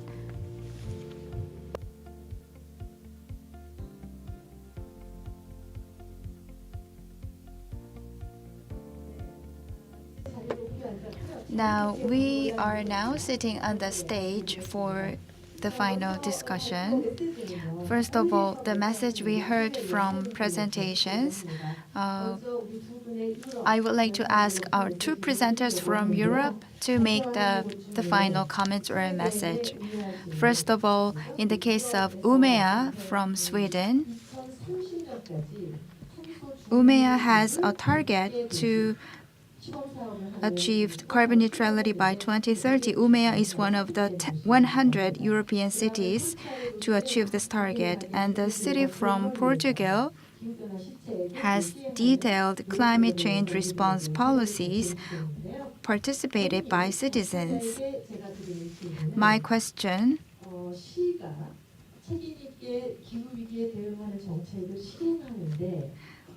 in your city's implementation of climate change policies, how are you sharing the performance of your policies with the citizens? How are you monitoring specific progress of your policies? And how are you sharing the monitoring result with your citizens? This is my question. I would like to ask this question to the 2 presenters from Europe. First of all, the representative from Portugal. So, Mr. Joao Dennis, would you come forward? Would you answer first? Many people want to have a long list of examples, but could you answer the question in 2 minutes since we are behind the schedule? We are gathered here in this seminar, and everyone shared their email addresses, so the participants can ask you additional questions if they have any via email. So could you answer the question in 2 minutes since we are running out of time? So Mr. Joao Dennis, please. Yes, I can actually reply that in 1 minute. So it's very important for us to have KPIs, so the indicators of performance. They are calculated and they are shared in our website, so people can see on yearly reports exactly what is the progress of our actions and the impact that we're having. However, whatever we do when it comes to both adaptation actions and mitigation actions, they have a stamp of climate action in Cascais. So that means that whatever we do in this term, people take communication that this is within a strategy, and this is something that we are doing for the benefit of all. And at the same time, it is something that we need to ensure that people feel motivated to be part of. So whatever is the language or the form of communication, we always explain what we are doing, what is the expected impact, but also that people can be part of it. And so we call them for action, and we have projects for that, of course. Thank you very much. So instead of a specific monitoring system, Portugal's Cascais has this strategy. Let's ask the same question to the representatives from Sweden. How are you monitoring and sharing the result of monitoring of your policies with your citizens? Mr. Lucas Rellinger, could you answer the question? Yeah, thank you for the question. I think it's not only important what you say, but also how to say it. So communication is very important in this whole topic. We have to take the people with us on this travel on to reach climate neutrality. And uh, yeah, there's so many different ways how we measure different projects and programs. And there are some programs we get like a report each year where you see, okay, so many people have used public transport, like changes like this, because there are also a lot of small measures that we do. And we're also implementing KPIs. So this is work in progress, let's say. Thank you very much. And it seems that the European cities are sufficiently sharing the policy achievements with their citizens. And for more details, we could communicate more in the later. And Kyoto is the city of Kyoto Protocol. And it created Miyako to communicate with the citizens. And Mikiwa Takashi, I would like to ask you a simple question. You are cooperating with the citizens in Kyoto. How is Kyoto implementing its policies through active communication with the citizens? How do you personally think that the city is very active? How active do you think your city is? How active do you think your city is in communicating with the citizens? Thank you very much for the question. I think, in my opinion, Kyoto City is very active in communicating with citizens because now we are in Miyako Ecology Center and every day we welcome citizens from not only in Kyoto City but also from other cities, and also we can communicate with people who some are not very interested in environment and some are very active in environment activities, and we can communicate with them through talking or doing some activities with them. And actually, I am not from Kyoto City, but I feel very proud of being here uh, to work at Miyako Center so that I can be a part of supporting citizens to their environmental activities.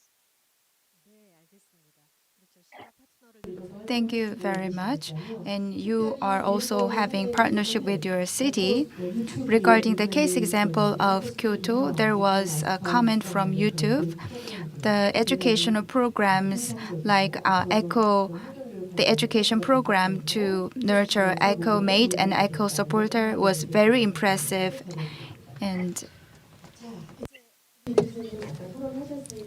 We heard from the professor for his comment. Now I'm going to ask the environmental planning officer to make a final comment. Thank you very much for your presentation on Seoul City's policies in its response to climate change and how is Seoul monitoring its policy results, and what is your message that you want to deliver to all the audience. First of all, I'd like to say that while listening to the comment from Professor Lee Young-sung, I realized that in terms of environment, so a city needs to present a specific plan. And it was very good to hear from Portugal, Sweden, and Japan. And I also realized that there are many municipal policies and municipal agendas. They are presented by municipal governments or city governments, but what's most important thing is to communicate them with the citizens. So that's the message I'd like to deliver.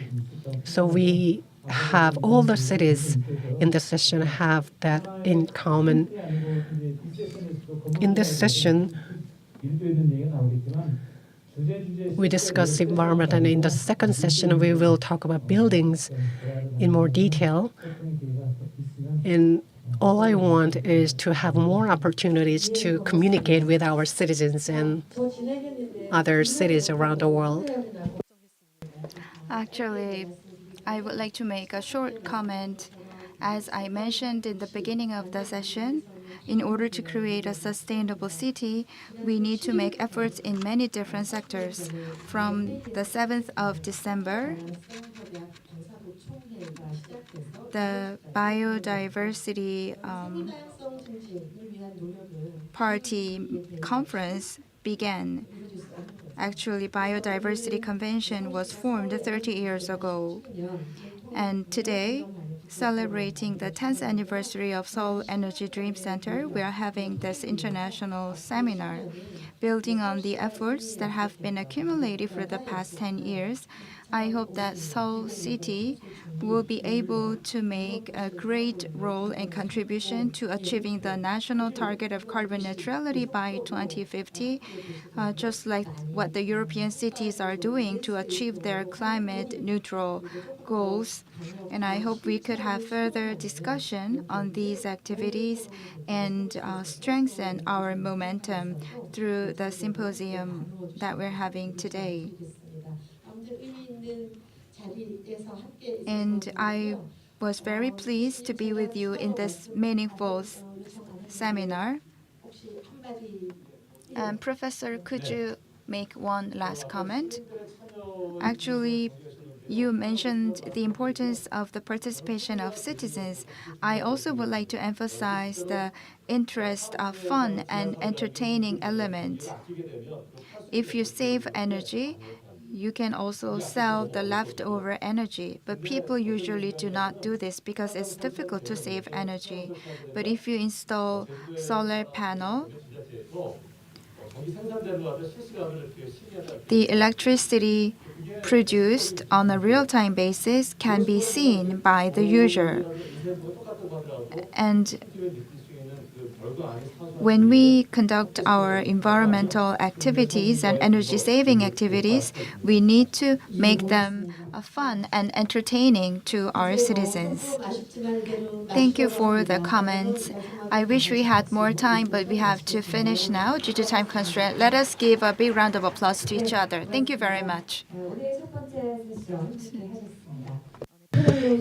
That was all for the first session. I'd like to thank all the panelists and speakers, and especially the moderator for their hard work. This brings us to the end of the first session. We are going to take a short break. We are serving beverages, coffee, and snacks in the lobby, so please enjoy them. So I'm going to be back in the second session.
다시 한번 안내 말씀드리겠습니다. 지금 로비에 계신 참석자분들께서도 안쪽으로 입장하셔서 이제 세션 2 함께 해주시기를 부탁드리겠습니다.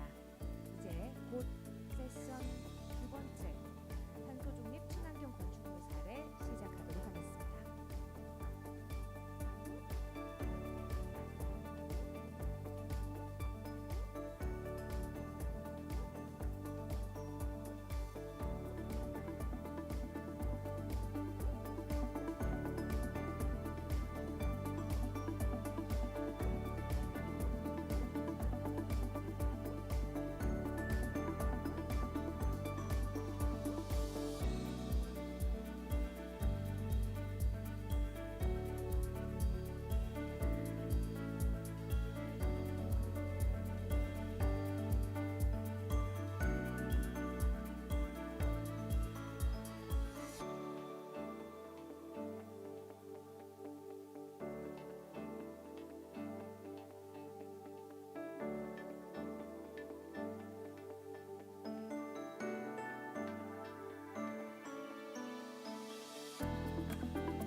네, 여러분 편안한 휴식 시간 되셨습니까?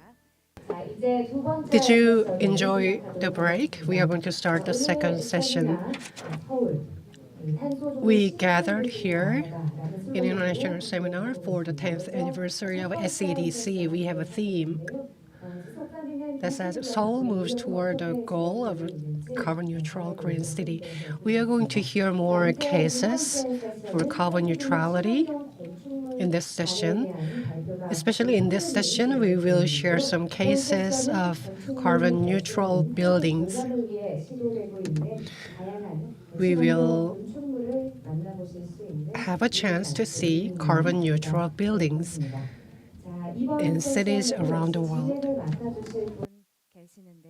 We have a moderator for this session. Let me introduce you the moderator, Mr. Bae-woon Ko. He is an advisor for Smart Construction Task Force. Now, let me invite the moderator for the second session to the stage. Please welcome him with a big round of applause.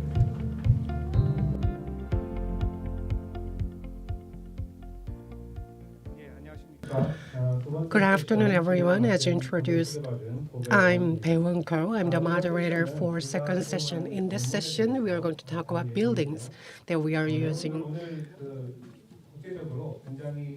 We have many architects working in different places of the world.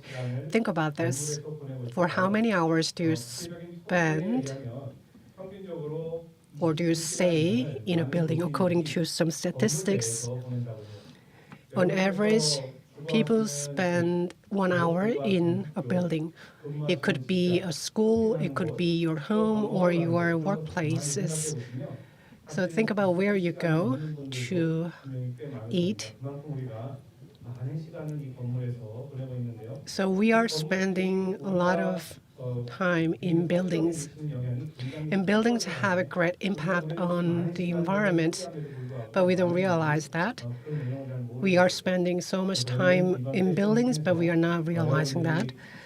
So in this session, I hope you develop some insight into how important buildings are and how important they are in terms of carbon neutrality and environment. And another thing I want to mention is that we are going to share a lot of cases in this session, and you will have a chance to see some buildings you've never seen before in Seoul. You often imagine concrete buildings or buildings made of glass when you think about buildings. But the presenters will share with us and show us buildings that you've never seen before, probably. So we can find a ray of hope in this session.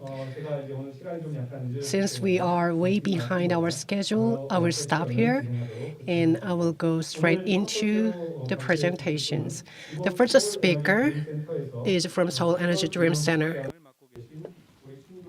Mr. Shin Dong-chul, the Director General of the Facility Operation Division of Seoul Energy Dream Center, will present a study on the energy efficiency management performance of Seoul Energy Dream Center. Please welcome him with a big round of applause.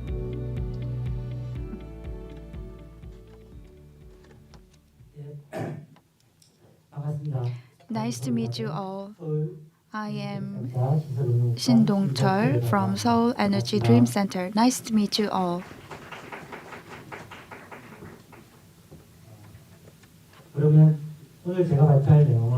Today, I am going to share with you Seoul Energy Dream Center's activities for the past 10 years.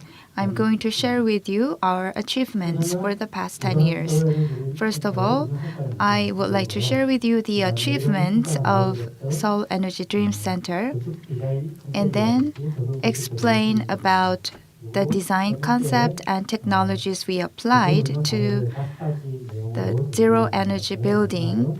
And I will share with you 5 examples of our Energy Dream Center operation. Lastly, I would like to explain about what we need to do further to move beyond zero energy building. First, I will briefly explain about our center. The floor area is over about 4,000 square meter. We have 1 underground floor, 3 ground floors, and we have steel frame structure. The energy self-sufficiency rate we received is grade 3. And we have contracted electricity 300 kilowatt per hour. So we are receiving the supply of electricity at the level of 300 kilowatt. And for the energy source, we are using only electricity. We are not using any city gas, district heating, or oil. For heating, cooling, lighting, and air ventilation, we use only electricity. We don't use city gas at all. For the past 10 years, we have operated this building as a platform to achieve zero energy buildings across Seoul. Our brief history: we were founded. This is the history. We actually set a plan to establish Energy Zero House in Seoul in 2007. So we began designing of the center and finished the construction of Seoul Energy Dream Center in 2012. And in 2018, we received the certification of zero energy building. Last year, we received an award from the Minister of the Environment in the area of environment education. We also received an award from the Minister of Land, Infrastructure and Transport in the area of green building. This is our current operation of the building. As you can see from the table, for the past 10 years, power generation based on solar power amounts to over 3,000 megawatt. For the past 10 years, we achieved the 100% energy sufficiency rate. It means that while operating this building for the last 10 years, we achieved net zero. And from 2020, we have been controlling peak electricity demand below 100 kilowatt. Every hour, peak electricity demand is being controlled at the level of 100 kilowatt per hour. And we are consuming energy on our own, and leftover energy is being sold. And the proceeds from the sale of electricity amounts to 198 million Korean won. These proceeds are being used for climate change response fund of Seoul Metropolitan Government. Seoul Energy Dream Center is Korea's first zero energy building as a public building.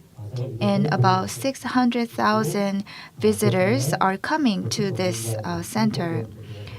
Visitors include professional architects and public servants. They are receiving education on zero energy architecture from our center. And we received the bone certification with grade 3. In 2018, Korea, our Seoul Energy Dream Center received the highest energy efficiency rating. And these days in Korea, there are over 2,800 zero energy buildings. Seoul Energy Dream Center played a very important role in spreading zero energy buildings in Korea. And fundamentally, the concept or background of our Energy Dream Center is based on this. Actually, we are located in the Park of Peace. Park of Peace fits very well to the concept of our center because in the 1970s, this place was the landfill. In the 1970s, some students actually in the 1970s, this place was a beautiful island where many students came for travel, but from 1978, the beautiful island turned into a landfill, and it was used as a landfill until 1993. But since the middle of 1990s, we created an eco-friendly ecological park. Now you can see the green spaces and beautiful sky as you see in the photo. And also near this center, we have the World Cup Stadium. Energy Dream Center and the World Cup Stadium became the eco-friendly landmark of Seoul Metropolitan Government. And this is our design concept. This is Seoul Energy Dream Center's design concept, which is to adapt to the nature and to be in harmony with the nature. As you see from the first picture, you see the slope here, and the exterior color is white, and we have in the middle of the building, we have the special place, which is the courtyard. In the courtyard, we can receive the direct sunlight, which lightens the indoor atmosphere, and you see the slope. The slope on the exterior considers the altitude of the sun during the hot summer and during cold winter. The slope on the exterior plays an important role in saving our cooling energy and heating energy. And the design here expresses the dynamic life. And in the third picture, shape of the building, it shows the flow of wind. The picture in the middle, it looks like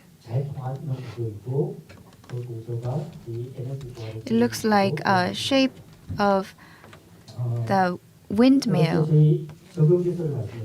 And our technology, we applied passive active strategies, and we have solar power generation system whose capacity is about 272 kilowatts.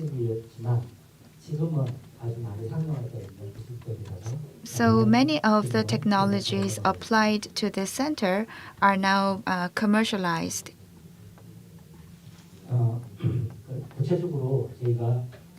Specifically, I will share with you our how we have operated the center.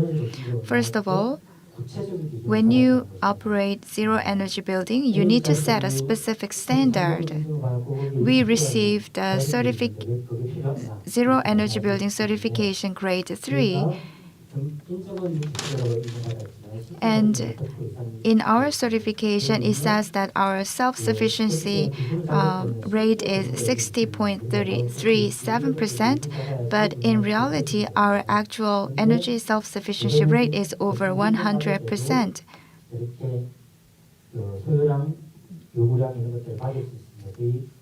And when we receive the certification on zero energy building, we submit the records and data about the energy requirements. And you need to make a comparison between buildings that are used for the same purpose. When we receive the zero energy building certification. For example, if there are two schools, they use energy at different timeline, a different time horizon. And you need to calculate the amount of energy required for the specific time frame and compare that between the two different buildings.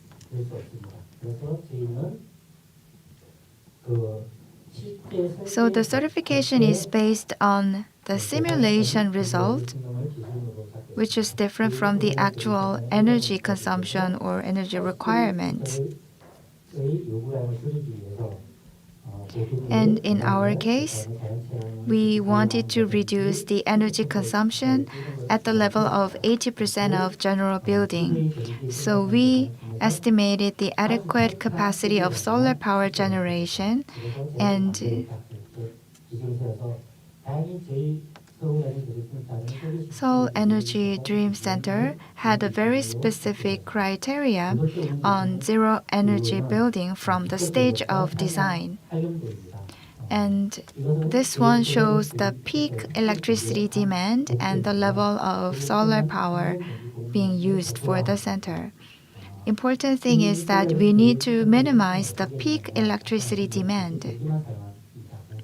As mentioned before, we are using only electricity. When we receive energy from outside, we receive energy from KEPCO. KEPCO has centralized energy supply system. It means that when we are lack of electricity, we receive the energy from KEPCO.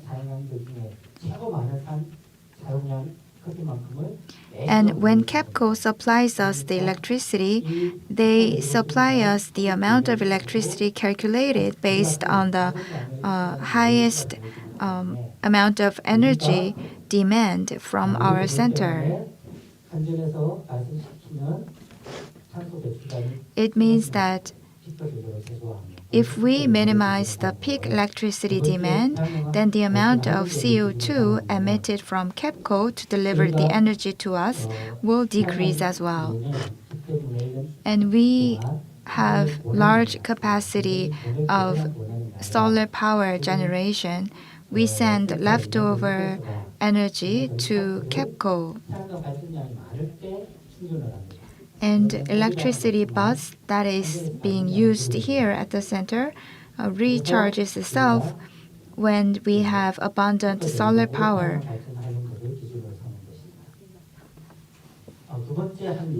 And secondly, we manage the ZEEP in a more systematic manner. At first, we wanted to try everything that we think will be good for the zero energy building. We also automated the control system. Actually, we didn't know the relationship or the interworking mechanism among different systems. Actually, Seoul Energy Dream Center was Korea's first zero energy building. So in order to operate the building in an efficient and systematic manner, we had to try every method that we thought would be good. But later on, we focus on the very important elements. So we have accumulated the know-how and experience in properly operating the center. As you see from the table,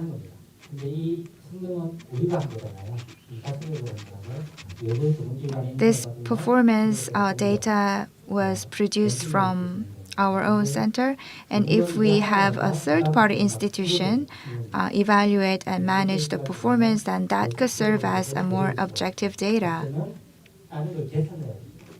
And if we face problems, we need to make improvement so that we could maintain a stable performance. We established ESS. This year, we replaced the heat pump, and we were able to enhance the performance of this building.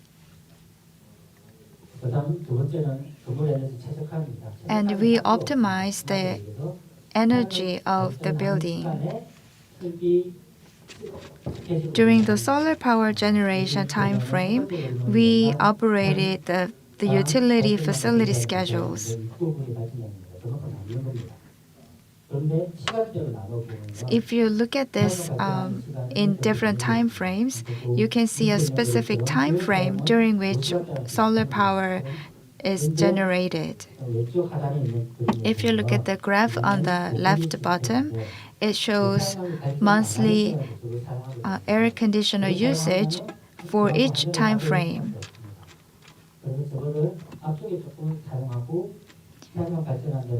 So when we use the energy, we wanted to maximize the use of solar power.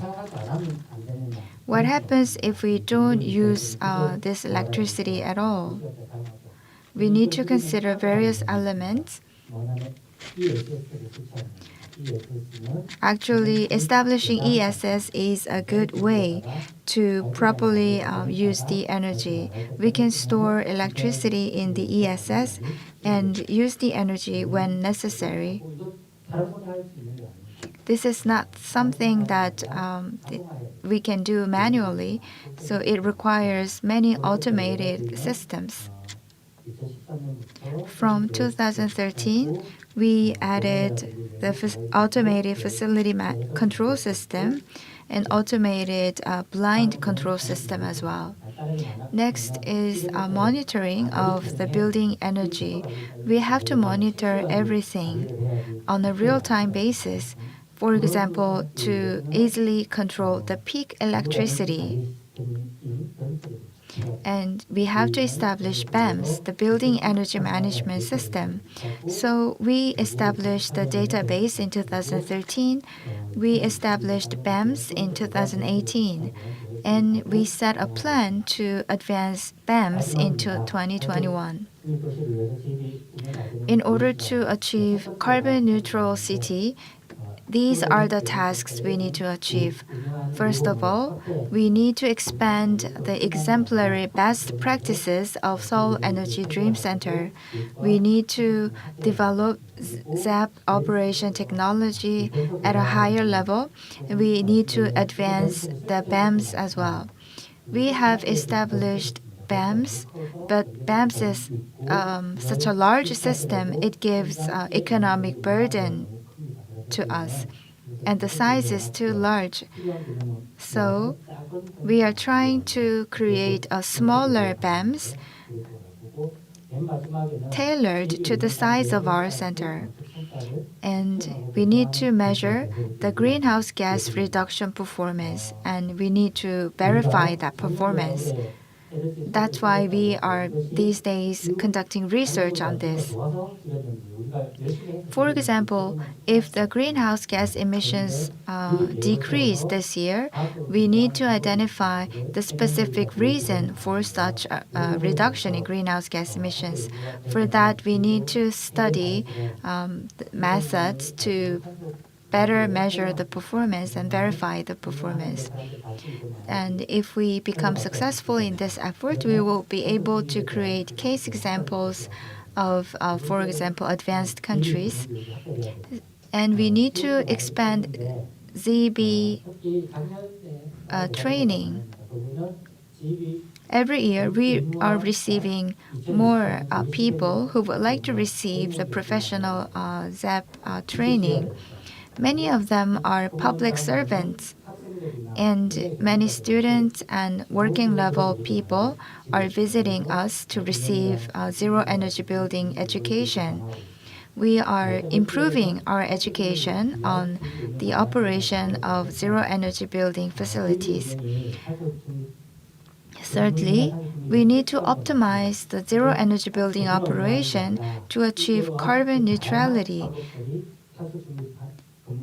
We can use various methods to contribute to carbon neutrality. For example, in the previous session, we talked about the charging of electric cars. If you increase the number of zero energy building, you will see a lot of leftover solar energy, and the leftover solar energy could be used for the recharging of electric cars. That may contribute to the reduction of carbon emissions in the transport sector. Lastly, many public servants ask us this question. We don't know how much budget is required to proceed with a project like this one, and we don't know exactly how much budget will be required as well. And you need to specifically measure and estimate what project element you are going to do first. And we'll move on to the next presentation. The next speaker is from Canada. He's CEO of Hemsworth Architecture.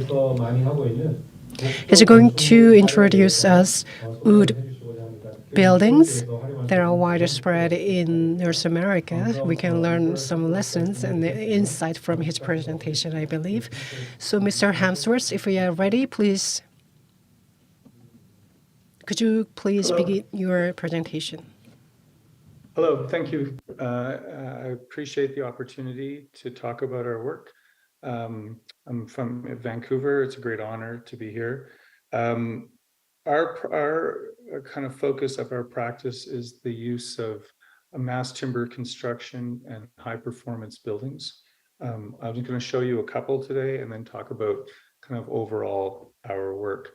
So we're based here in Vancouver. We've demonstrated a long history of making mass timber buildings and with a wide variety of buildings. So we've done ice hockey arenas, we've done schools, industrial buildings, and even small residences.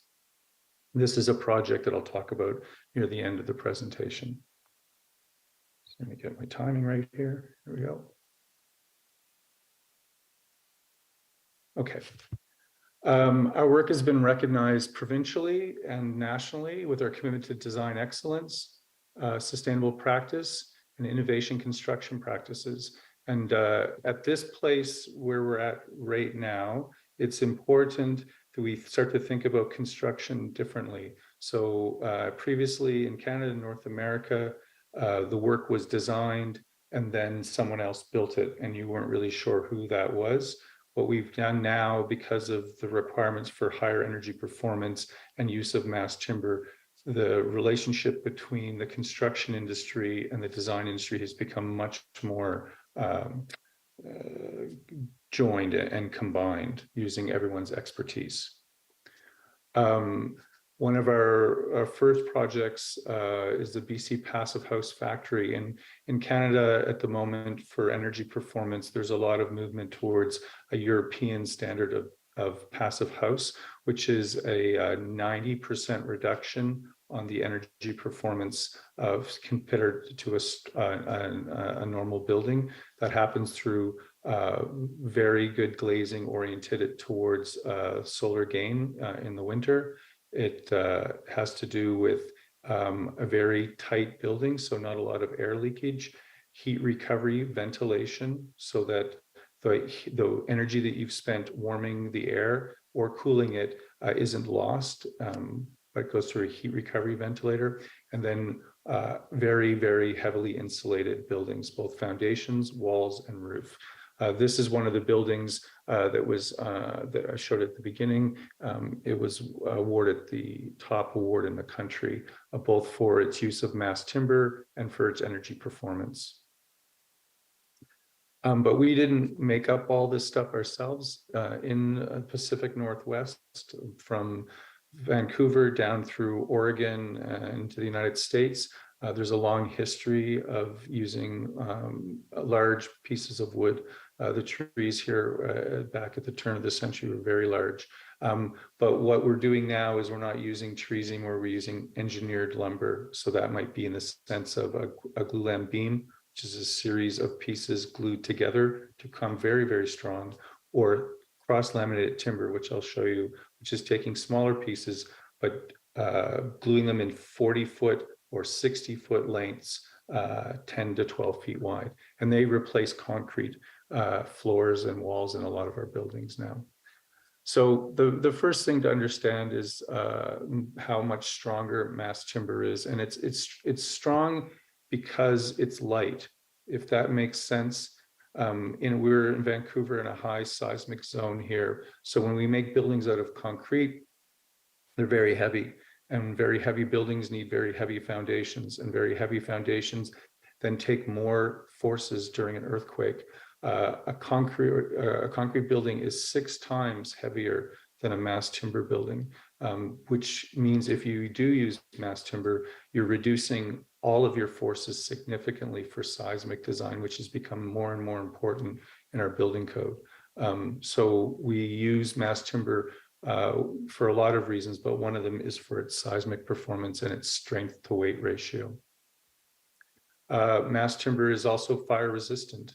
When you think about wood, sometimes people have the misunderstanding that wood burns easily. And that is true in the sense of you have small pieces of sticks, or when you start a fire, like in your fireplace, or when you're outdoors, you use small pieces of wood to get the big pieces of wood burning. But the big pieces of wood, which is like this CLT, has a natural tendency to char on the outside.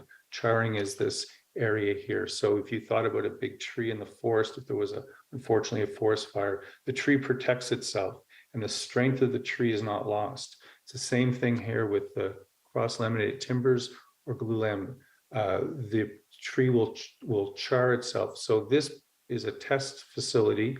We're testing cross-laminated timber. It's 5-ply, and it was exposed to 980 degrees Celsius for over 3 hours. And still maintained its strength, which is very much in excess of what's required by the building code. So it's strong in seismic and it's fire resistant. More importantly, or as importantly, is the fact that the wood that we use here in British Columbia and in Canada is sustainably harvested, meaning that the trees are replanted as they're harvested in certified forests. So there are requirements to make sure that both the wood from the time it's harvested to the time it shows up at the processing plant has been monitored. We export wood to the United States, to China, to Japan, to South Korea, and to the European Union. And it's 4 out of 5 jobs in British Columbia are related to the forest industry. It's a big part of our economy. And the other part of it is mass timber is also cost effective. So what we're looking at is, because we can use it, and we can use it in prefabrication, which I will show you, we can significantly reduce the time that we take to make the building by over 25%. We also reduce the amount of traffic, cars, trucks, deliveries, concrete trucks coming back and forth to the site, because it's really just delivered once. So I will show you this project that's, as we go here. If we have time, I'll do a little video. This building was built in 10 days. That's kind of why we use it. We only have 15 minutes today, which isn't very long. So we're only going to talk about 2 projects. We have lots more, but these are 2 that kind of demonstrate what the opportunities are here. So the first one is Ice Hockey and Community Center in Northern British Columbia. And the other one is an office building in downtown North Vancouver, right across the water from Vancouver. So this building started as a requirement from the government to see how we could make a long span structure out of wood, to see what strength we could come out of it as compared to a steel building. There's mostly, there are obviously concrete elements in the foundation, but the main span is made out of wood and prefabricated wood panels. It's a large building. The entry, the ice changing, hockey changing rooms for the participants, an NHL-sized ice hockey arena, and also a gymnasium. There's a viewing area here for the families and the visitors to come and watch the people play. There's a common room here between the two, and there's also a small little gymnasium looking down into the larger gymnasium. The trick to make this work was we played a lot with our engineering of the glulam beams. My background is I'm an engineer, I'm an architect, and I'm also a professor of architecture in Vancouver, UBC. And we worked very closely with our structural engineers and with our suppliers to come up with a very intricate system here where we have, instead of having one large beam, we have three beams, one beam to here, one beam to here, and then a third beam dropped in the middle. What that does is, for the engineers here, it changes our bending moments quite significantly so that we can span the whole width. So you can see the assembly structure here. The foundations are poured of normal, regular concrete. The glulam trusses are built and dropped into place. And then at this rate, as one bay is done, then all of the 2x4, the 2x10 prefabricated panels are then erected both in the walls and on the roof, which accelerates the construction time significantly. Because we're working in the far north here, the weather in the winter is very extreme, so we only have the summer to build the building. Here's a construction photo. You can see how the beams are erected, and then the prefabricated panels come and drop themselves in very quickly. It accelerates construction time significantly. And then the finished product is a building that we find has a beautiful atmosphere, is warm and receptive to the residents, especially in such a cold environment. One of the other things that's come up is because we're using all these prefabricated panels, you can see these were all built before, like I said, and dropped in so that they kind of support the building. They also create very soft acoustic sound in the building. So instead of it being very loud, it's actually very soft, which is an added bonus. And then just some lovely pictures of the people skating in the building. And what was important to us is because it's in a remote part of the country, there's not a lot of economic opportunity. So all of these prefabricated panels were actually built by the local community. So not only was the building built here, it was built by the people, which we thought was very important. You can see the terrain. It's very, very rough, very rugged, beautiful part of the world. There was another arena that was off to the side here that was had to be decommissioned. And then this is our new building. Quickly, we don't have much time. The second project we'll talk about is it's very close, whereas that building was very far north. This one is very close to Vancouver. It is a prefabricated mass timber passive house building. So it's very, very energy efficient. It was also built in 10 days. The main structure was built, and we're very pleased with its results. Our work is strongly influenced by these new materials. So from where I showed you the large tree, Canadians were using large trees originally.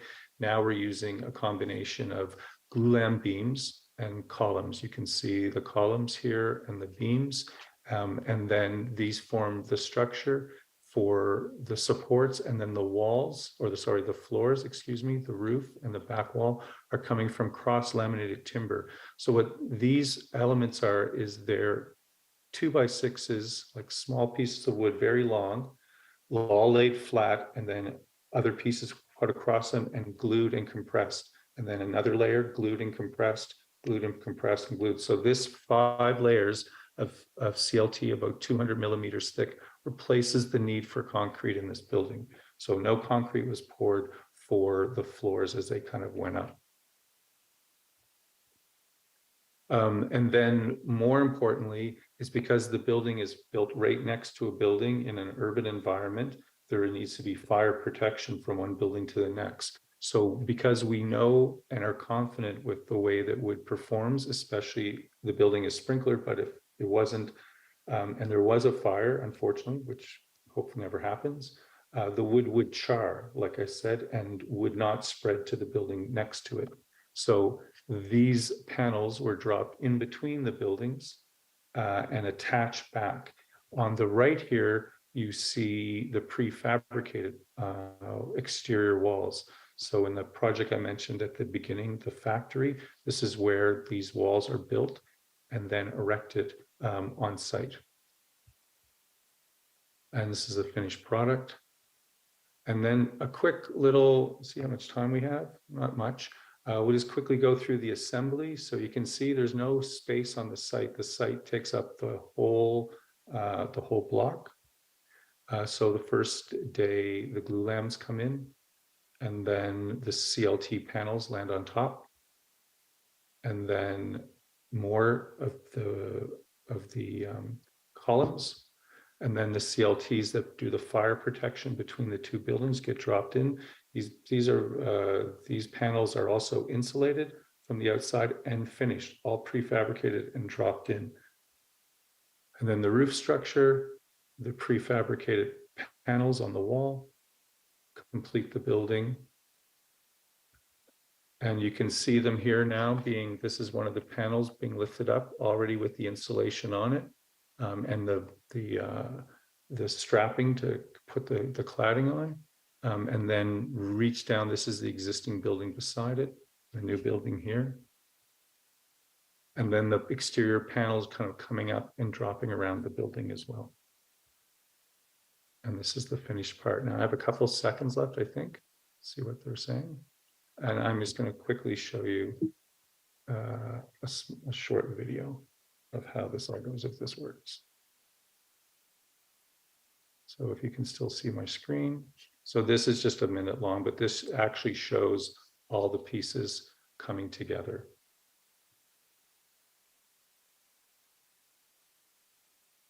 So 1 floor in 1 day, 3rd floor by the 3rd day coming in.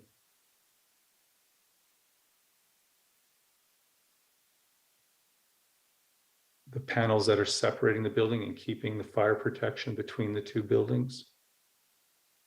Day 8, the roof goes on. Day 9, the panels come around the building.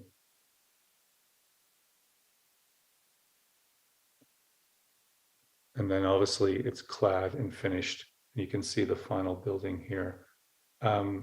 What's amazing and interesting about this process is that it's significantly reduced the construction time. It significantly reduced the impact on the neighborhood that it was being built in. This is a very, very busy part of Vancouver.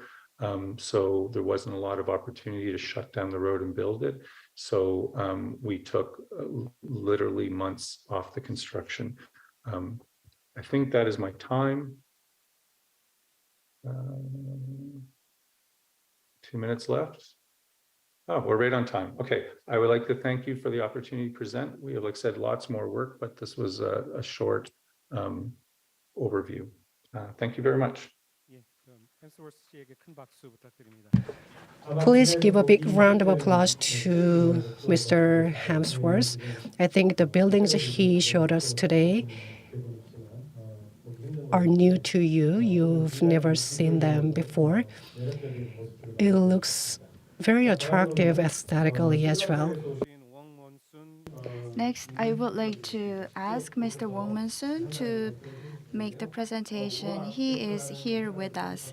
He established the War Architecture Office, and he is also teaching students at the Singapore National University. He's going to present eco-friendly architecture case examples of Singapore. Please welcome him with a big round of applause.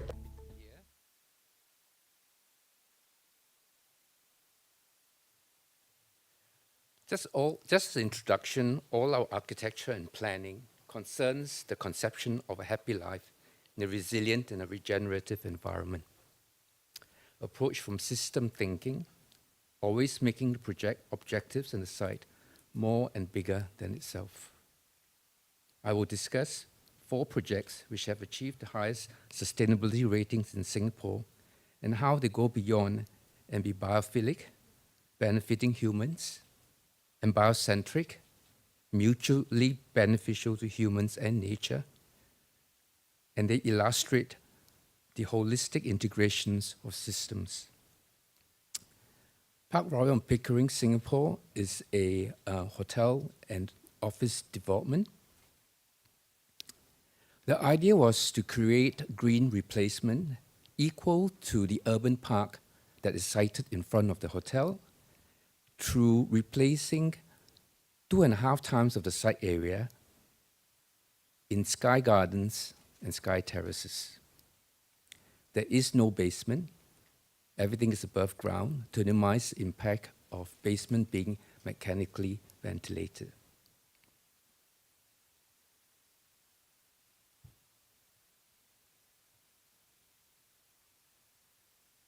So you can see the park in front as we approach the building. The podium has 2 levels of public areas, but on the 3rd and the 4th floor are the car parking.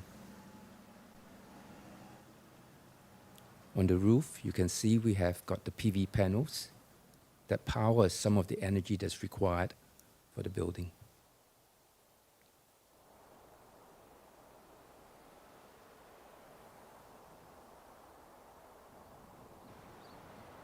In the rear, you see the gas corridor. We have chose not to air condition to minimize the energy consumption needs of the building, and we're able to actually reduce the energy load by about 40% because of that. But also at the same time, allowing guests to enjoy the smells and the sights of the city. The building is very porous. That allows wind to actually go through it, to allow the city to actually have a better cross ventilation. And our 5th level is almost a new ground level, entirely used for recreation and events within the hotel.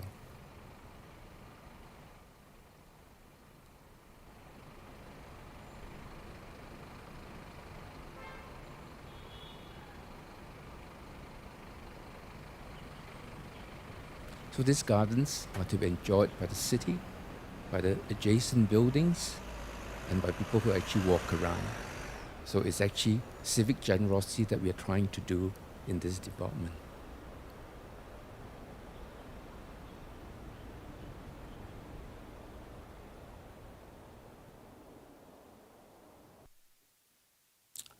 This next building is a social housing project. It comprises almost 1,000 units of social housing. But what is important about this development for us is that we're able to do post-construction or post-occupation surveys. And what is interesting is that for us, the building was designed as sky villages to create communities in the sky, which is the whole purpose of social housing developments. So what we'll see later is the workings of the sky villages that actually created this community. The people here know 1.3 times more people than the adjacent neighborhood buildings. But what is also interesting, through planning the development as a diamond-shaped core, which allows vertical air movement of 1.5 meters per second, you are able to have very good cross ventilation to the apartments, and the utility bills of the residents is 20 to 30% lower. You can see the plans are diamond-shaped with a space in the middle, and we kept a lot of the trees on the ground level. And you can see here, we have created sky gardens on every 10 floors. Every 10 floors, we have a sky park that actually stretches across 200 meters to create amenities, park space for the people. And this is repeated 3-4 times. At the top, a penthouse for the people, a park that is accessible by anyone, 365 days a year, 24 hours a day. And you can see here the layering of the sky gardens, which are also vegetated.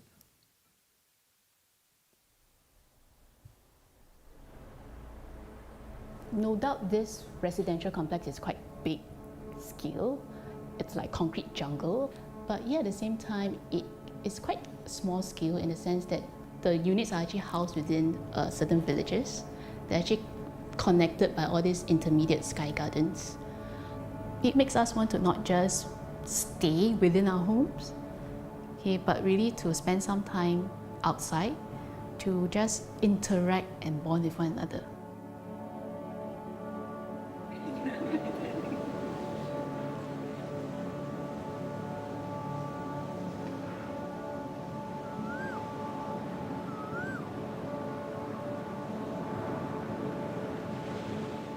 I think with all this being presented together, it increases the chance for interaction and also engaging the neighbor and the people around you. That's something that's lacking around in many parts of Singapore where you're just purely living in an urban jungle. The idea of this building is trying to make it like a kampong style where you really try to meet up each other. When you're getting quite late in the night, it's actually very quiet. And the wind is good. So we can have our dinners while enjoying the view over there. That makes it a perfect place for us to communicate and then to socialize among other neighbors.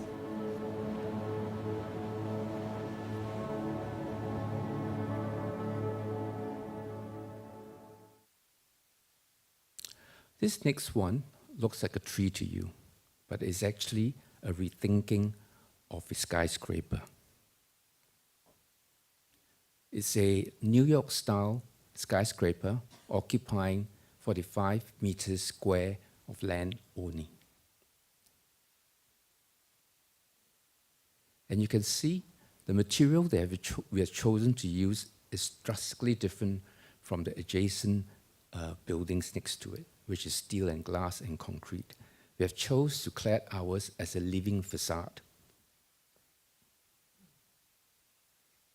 But what it does is moderate urban heat island effect very well.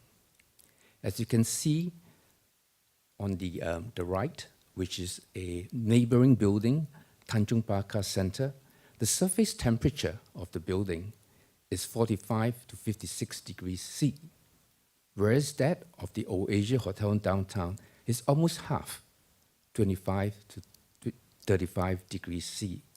So it is very good in actually moderating urban heat island effect in cities.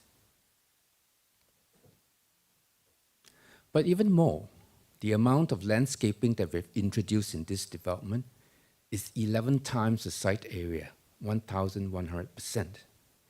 And what planting does in developments, or planting does to us, it contributes ecosystem services. And by this, I mean that it actually regulates quality of air, pollution. It absorbs carbon dioxide and gives us oxygen. This is what nature does for us that buildings cannot. So this is something that integrating landscaping into buildings has very definite advantages. So as compared to a pristine rainforest habitat, this building performs almost 25 to 30% of that. So the impact of a building of this nature in the city is very important.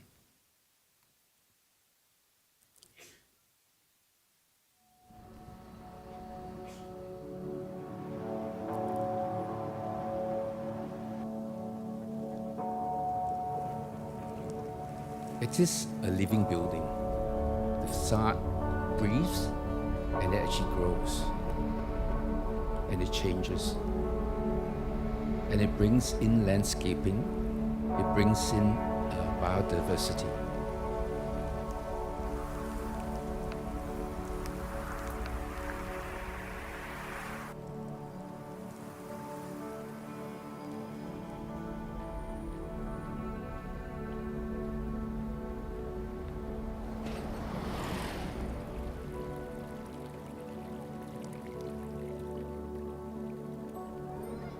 It has sky terraces that are like fields for people to run around in, something you don't see in other skyscrapers.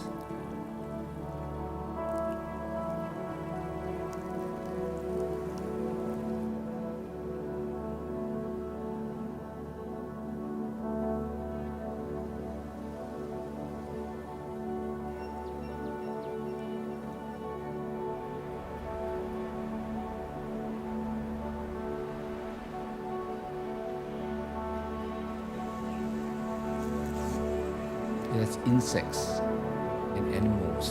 And on the 10th floor, in the reception lobby of the hotel, the general manager has said you can find squirrels there. This last project is Kampong Admiralty.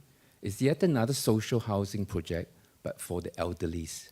It's an integrated mixed-use development that comprises commercial facilities on the ground floor and the second floor.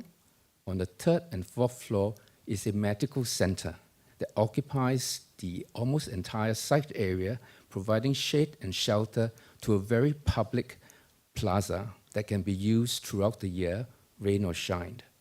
Above, on the fifth and sixth floor, is the community center and also daycare for young and the old. And above rises the 12-story residential development for the elderly. But what the building also does, it mimics nature, where it actually is the first vertical phytoremediation, cleansing of rainwater, and then being able to store it and use it for irrigation and greywater system, and any excess before it's discharged to the city drains. As you can see, the entire roof area is covered with either PV or landscaping, reducing the sun's penetration to the slab, reducing the energy usage within the buildings itself.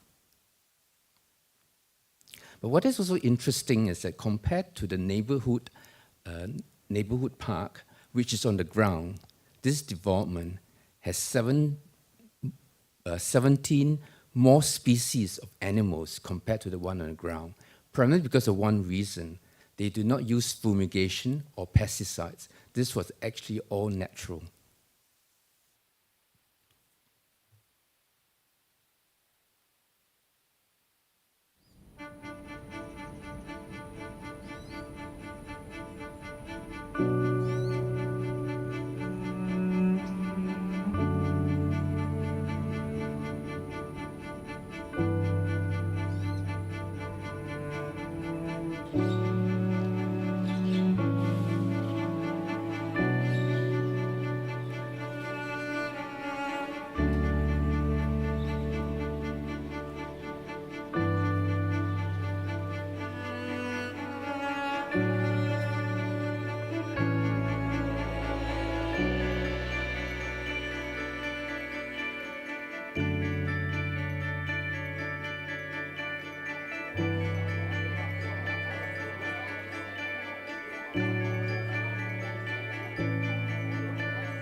Thank you.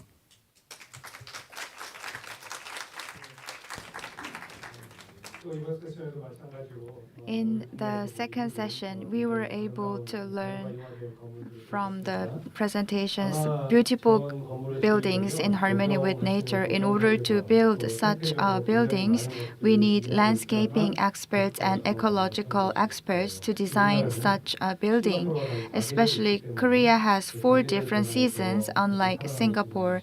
We need to think about what kind of plants and trees we could use for the buildings like Singapore had, because we have 4 different seasons. I hope we could see such buildings in Seoul as well. Next, we will hear from a speaker in Denmark. We are going to invite Nicholas Nosoe.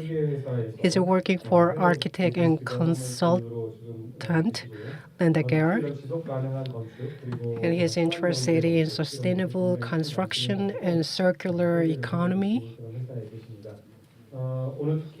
Today, he's going to share his ideas on upcycling building. For upcycling buildings, waste can be used. So due to time constraint, we will go straight into his presentation. Thank you. Can you all hear me? I assume. Okay, I'm going to do a presentation called Building a Circular Future.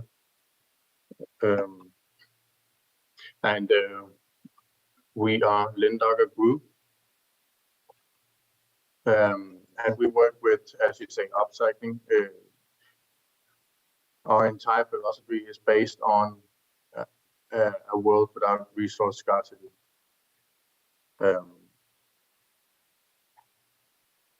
Where the way we treat our Earth doesn't negatively impact our climate. So where waste is not seen as an issue, but as designing for circularity can realize a sustainable future.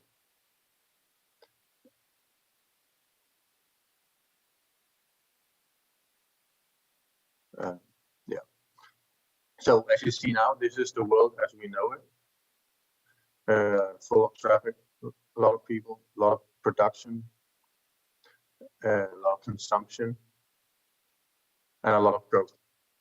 And that's a good thing with growth, so we can elevate all people on Earth to have the same standards as we do. But negatively, production plus consumption plus growth equals waste. In this figure, you'll see that if we keep growing and working with linear economy as the backdrop system,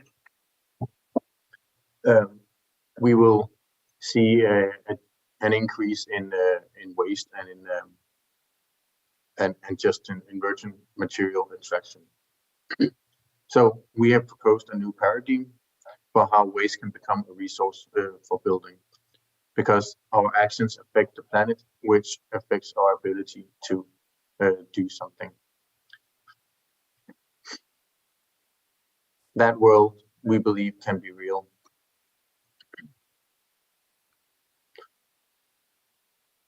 Scott Fitzgerald said that the test of first-rate intelligence is the ability to hold 2 opposite ideas in the mind at the same time and still retain the ability to function. One should, for example, be able to see that things are hopeless and yet be determined to make them otherwise.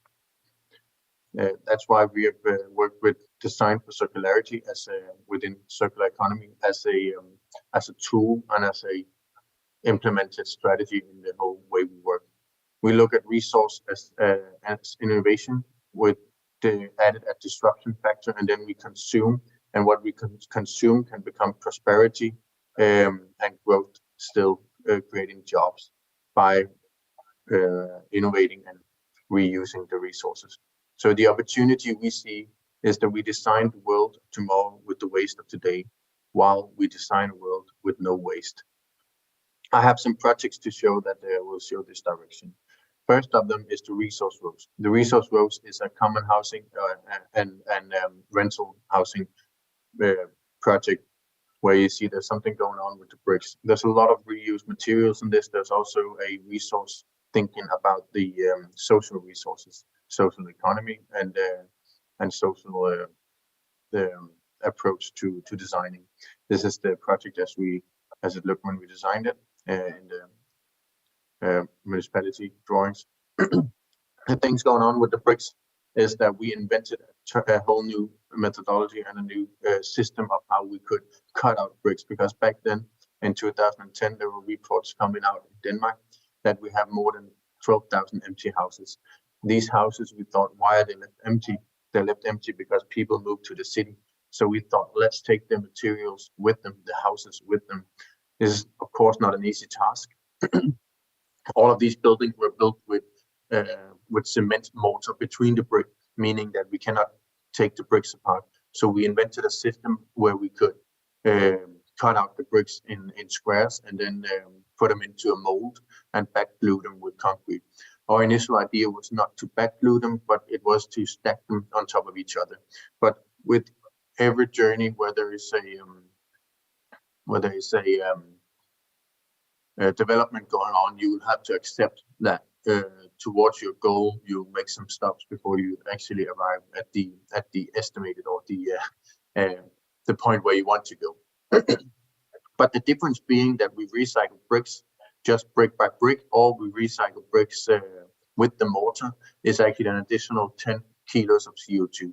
So 1 square meter of reused bricks accumulates to 32 kilos of CO2, whereas 1 square meter with the same bricks but with the mortar is 42 kilos of CO2 saved per square meter. You see in the garden here, between the row houses, there's a bridge overlapping on the top. That bridge is directly reused from a warehouse factory just 3 kilometers away from the project. Also, there's a shared roof terrace going all the way around the project, where this roof terrace is everybody can access it. So normally you'd have just a roof terrace exclusively for the ones having it, but we made one big roof terrace, creating a democratic democratic accessibility to the surface, so the people and the community really lives and prosper from that.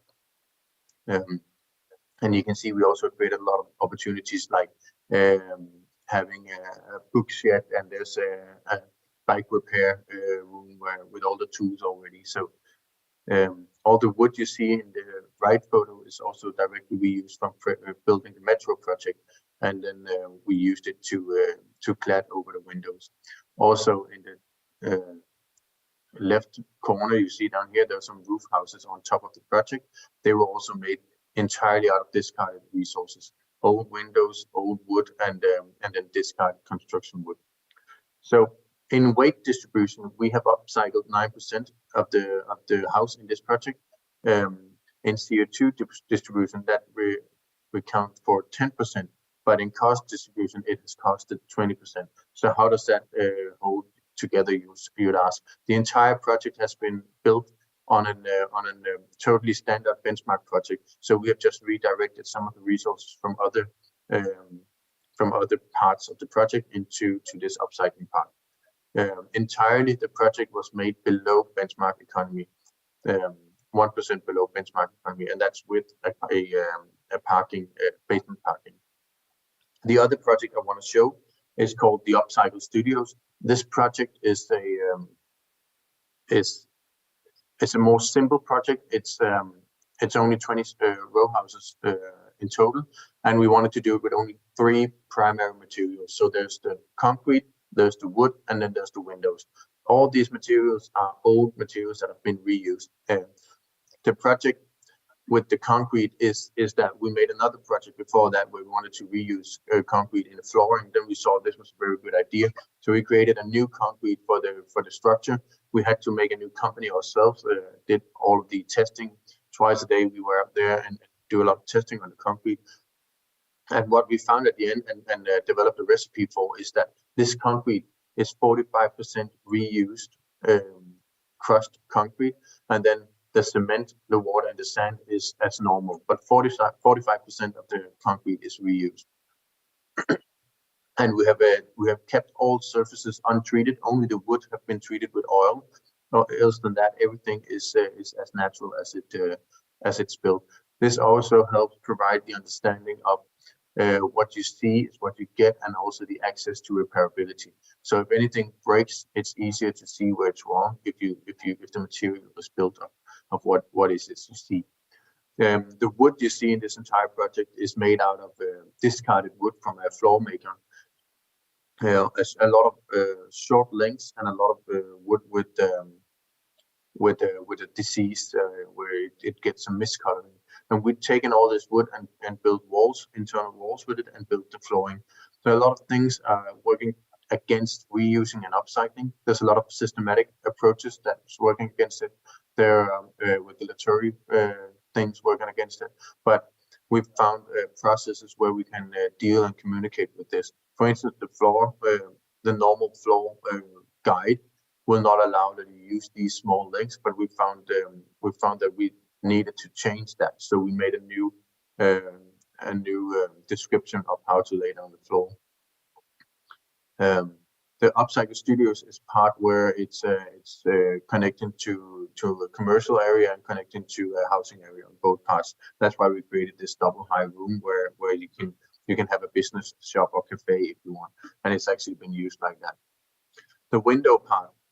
These windows are 20 years old, and we wanted to use them in a new Energy 2020 regulated house. So we found them, and then we developed a process of how to clean and visually check if everything was okay. We also did what we call a body age test on them. We sent 5 windows to Technological Institute, and they demolished them, and then they took some of this material that's in the gap between 2 layers of windows. It's called it's a dry ball material, and they can put all that material onto a weight, and then they weigh it, and then they put it in the water and soak it, and then they weigh it again, and then they dry it in an oven and they weigh it again. And then what you get is a relative number that tells something about the windows. The age of the window, the actual age of the window is 20 years, but when we tested them, they had only lived between 8 and 10 years of their life. So we found there's a good reason to do this, and the reason we actually changed the windows is because we want to get energy renovation and make new windows with 3 layers instead of just the 2 layers. But what we found was, okay, now we need to turn them into an Energy 2020 regulated house. So we looked back in time and saw that in the old days, when you had only 1 layer of glass, you just added an extra if you wanted to when the energy prices came up high. So that's what we did. We built 2 frames with each a 2-layer window that's completely reused, and then we put them together so we have a total of 4 layers. And so there's a 2-layer, there's air, and then there's 2-layer again. These windows were assembled just as normal when they came to the building site. What we save is actually a tremendous 87% CO2, and we feel and believe that we can optimize on this process and actually achieve a total CO2 savings of 91%, because we can also make the window out of discarded wood and thereby gain a real huge effect. What in the material distribution we have by weight, we have upcycled 69% of the entire building is upcycled. In CO2, that accounts for 48% of the entire building that's upcycled. And in cost distribution, that's 54% of the entire building that's upcycled. The reason that you see these numbers going a bit back and forth is that the concrete, even though we reuse 45% of it, there's still the new cement, and cement is the worst part of creating a concrete. Again, with the benchmark economy was the same as the other project. We had to do this on total standard benchmark economy. and the economy we had was these 5.2 million, and we built for less than 5 million on the entire project. So less than so we were building with the undershooting, so to say, with 3%. So how does the circular way work? We work with 3 R's: reduce, reuse, recycle, and replace. This is a means to get within the planetary boundaries. So another project we did where we really try to show the way is that we are building this high rise in Aarhus right now. So it's going to be one of the tallest buildings in the world, made completely out of wood. So the wood structure rises to 20-story high, and the total area is almost 15,000 square meters. You see, this is the building site. The foundation is made out of concrete as the only thing, and then the rest of the structure is made out of wood. What we also did was we wanted to create solutions for other global issues. So we have the windmill wings. We have windmill wings that act as solar shading. We have metal seats that directly reuse from another project. We have reused and upcycled windows. We have window panes for creating new interior glass walls. We have PET bottles that's creating acoustic and heat insulation. We have waste wood creating a lot of frames and others for interior design. We have reused bricks in the street, and we use pavement also. And then we adopt trees from the nearby area where people need to take a tree down, and we're in a process of a 3-year-long adopting phase. And then we replant them on the area, and then we recycle the concrete in the foundation. So why do we want to look at the windmills? Windmills are great for green energy, and it's part of the future. The only thing is windmill wings is a one-way street. You can only produce them and not use them again. And the expected life of a windmill is roughly 25 to 30 years. But we've found that in less than 20 years, most of the windmills are taken down. And that's because maintaining a windmill compared to actually to the actual benefit you get from creating power, the technological development has gone so fast that a new windmill is by far overproducing what an old windmill can produce. So it's easier and cheaper and better to take down an old windmill and then put up a new and a much larger one. The issue being all these windmill wings, and we see that there are more than 102,000 tons of windmill wings to be taken down before 2025. And what happens with all these is they become landfill. There are some small initiatives to use them, burn them, and then use the slager for cement production, but it's a very harmful and not very healthy way to do it. And then the other one is to shred them and put them into sound barriers along highways.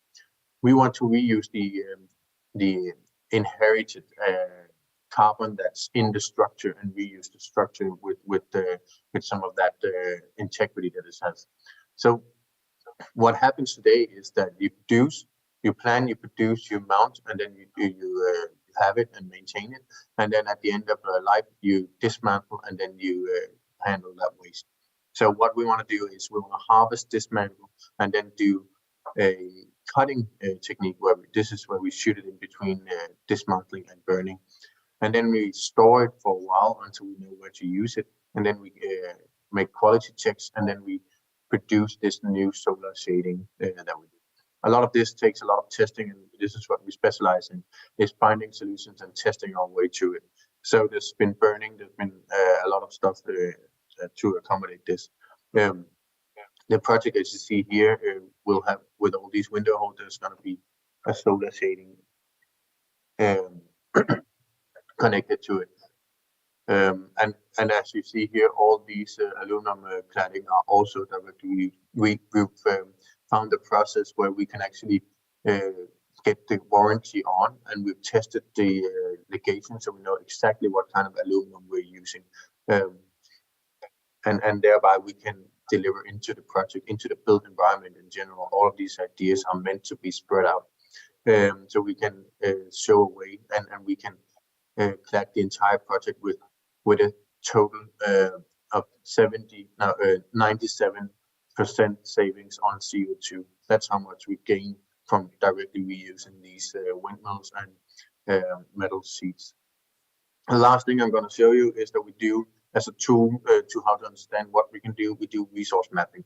This is an example from Norway where there's a big commercial area of more than 200,000 square meters.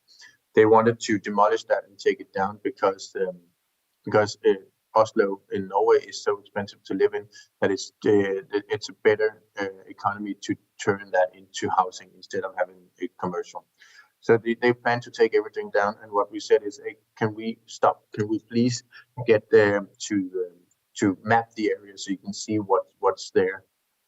And the resource mapping is visual in that part where we try to identify every single object and material, both the ones that are an identity marker, the ones where there's a large quantity of it, and then the ones where there's an issue of waste that you have to handle because it's toxic or whatever.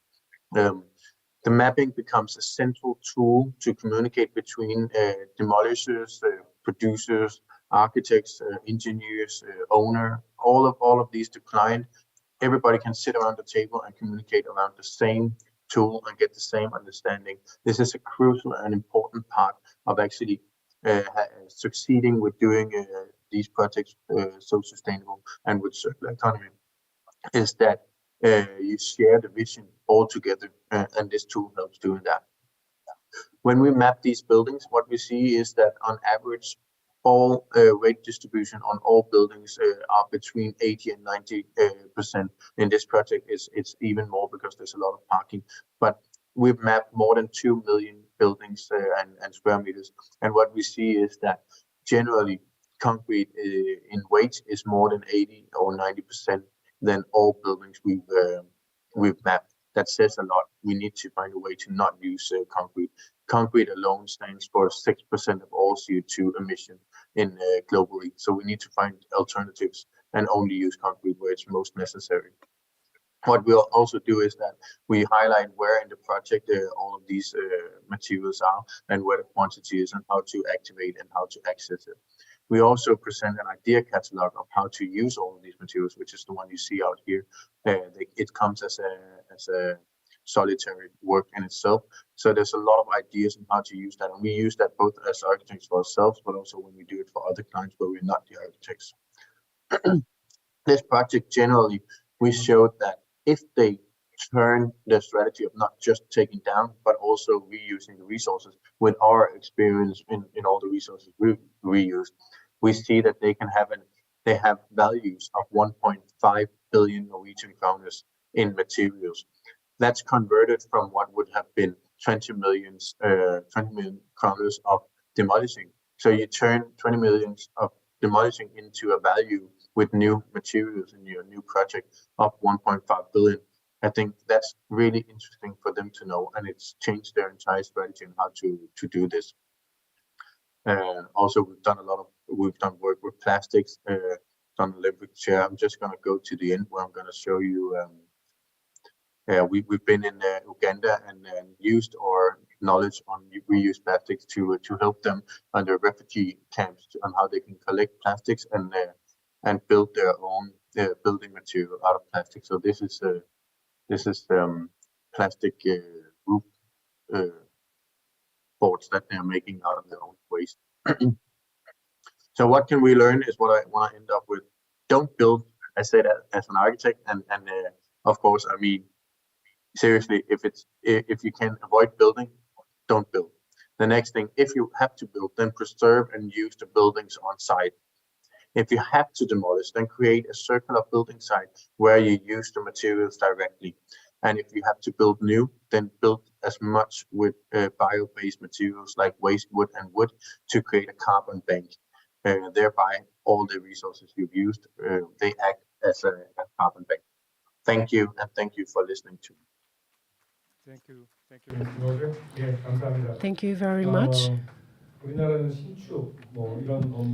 In Korea, people tend to like new buildings, but this is very impressive. All the resources and all the materials were reused for new buildings. It was very interesting. I would like to invite Dr. Moon Soo-yeon from Korea Construction Technology Research Institute to do the discussion. Good afternoon, ladies and gentlemen. I am Moon Soo-yeon. I would like to make my comments short. I would like to talk about the environmental product declaration-based performance standard for ecological architecture and case examples of modularization and construction technologies. My research has been focused on the demonstration and dissemination of healthy and economical ecological architecture. For this, it's important to develop the ecological architecture demonstration system, develop environmental assessment method as well. I'd like to emphasize two things.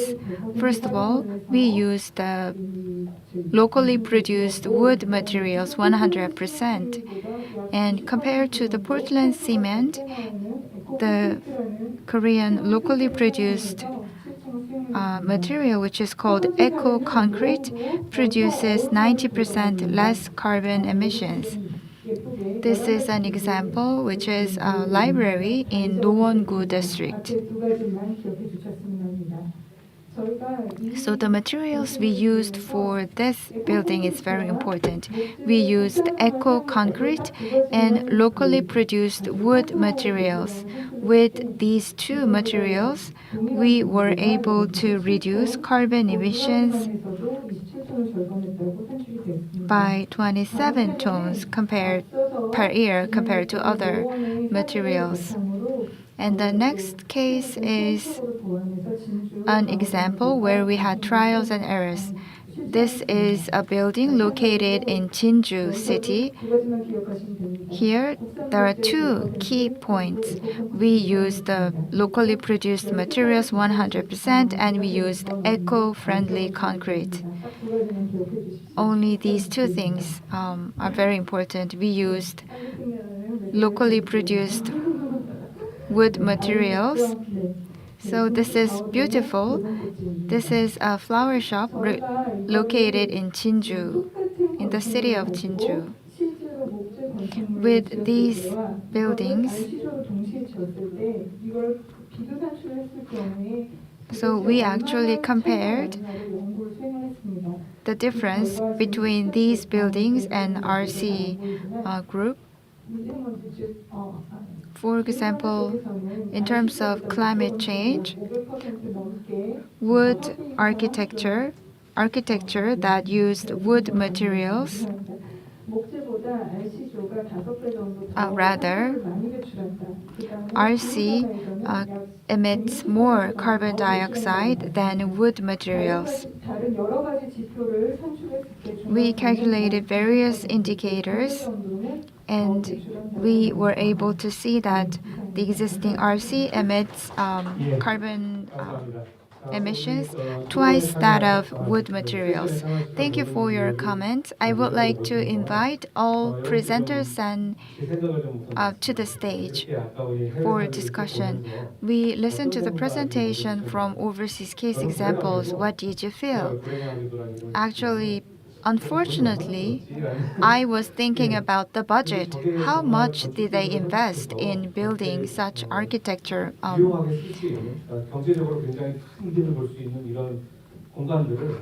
And I thought to myself, how were they able to combine the building with the nature and create a community space whose value is much higher than just the monetary value? And I would like to invite the presenters and panelists all to the stage for discussion. Please take off your mask when you come to the stage, including Mr. Wang. We would like to invite all presenters and discussants to the stage.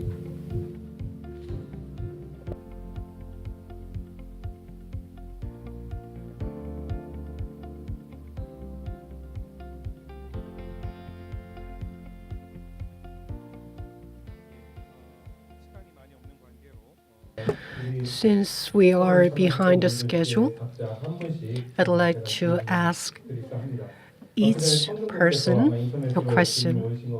I think someone asked this question via online. And somebody asked if there is a similar project done in Seoul, CEV certification or green building certification. There is a list of those buildings, so you can look up for them. And now, let me begin the panel discussion and a Q&A session. Actually, you have the experience of operating and managing the best practice building in terms of zero energy building. Many public buildings do not have the personnel and budget to properly manage their energy consumption.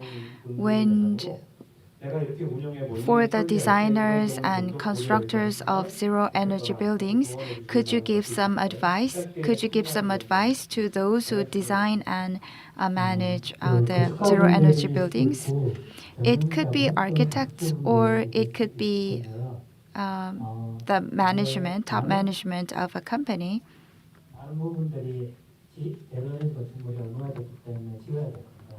And first of all, you will have to build zero energy building. The first thing you have to do is to establish BAMs. You need to install BAMs first. In terms of our certification standard, more than 20% of the energy should be produced through renewable energy source, and also you need to install BAMs. And many people do not choose to install BAMs due to economic reasons, due to budget. But it is very important to change the mindset of the top management when it comes to zero energy building.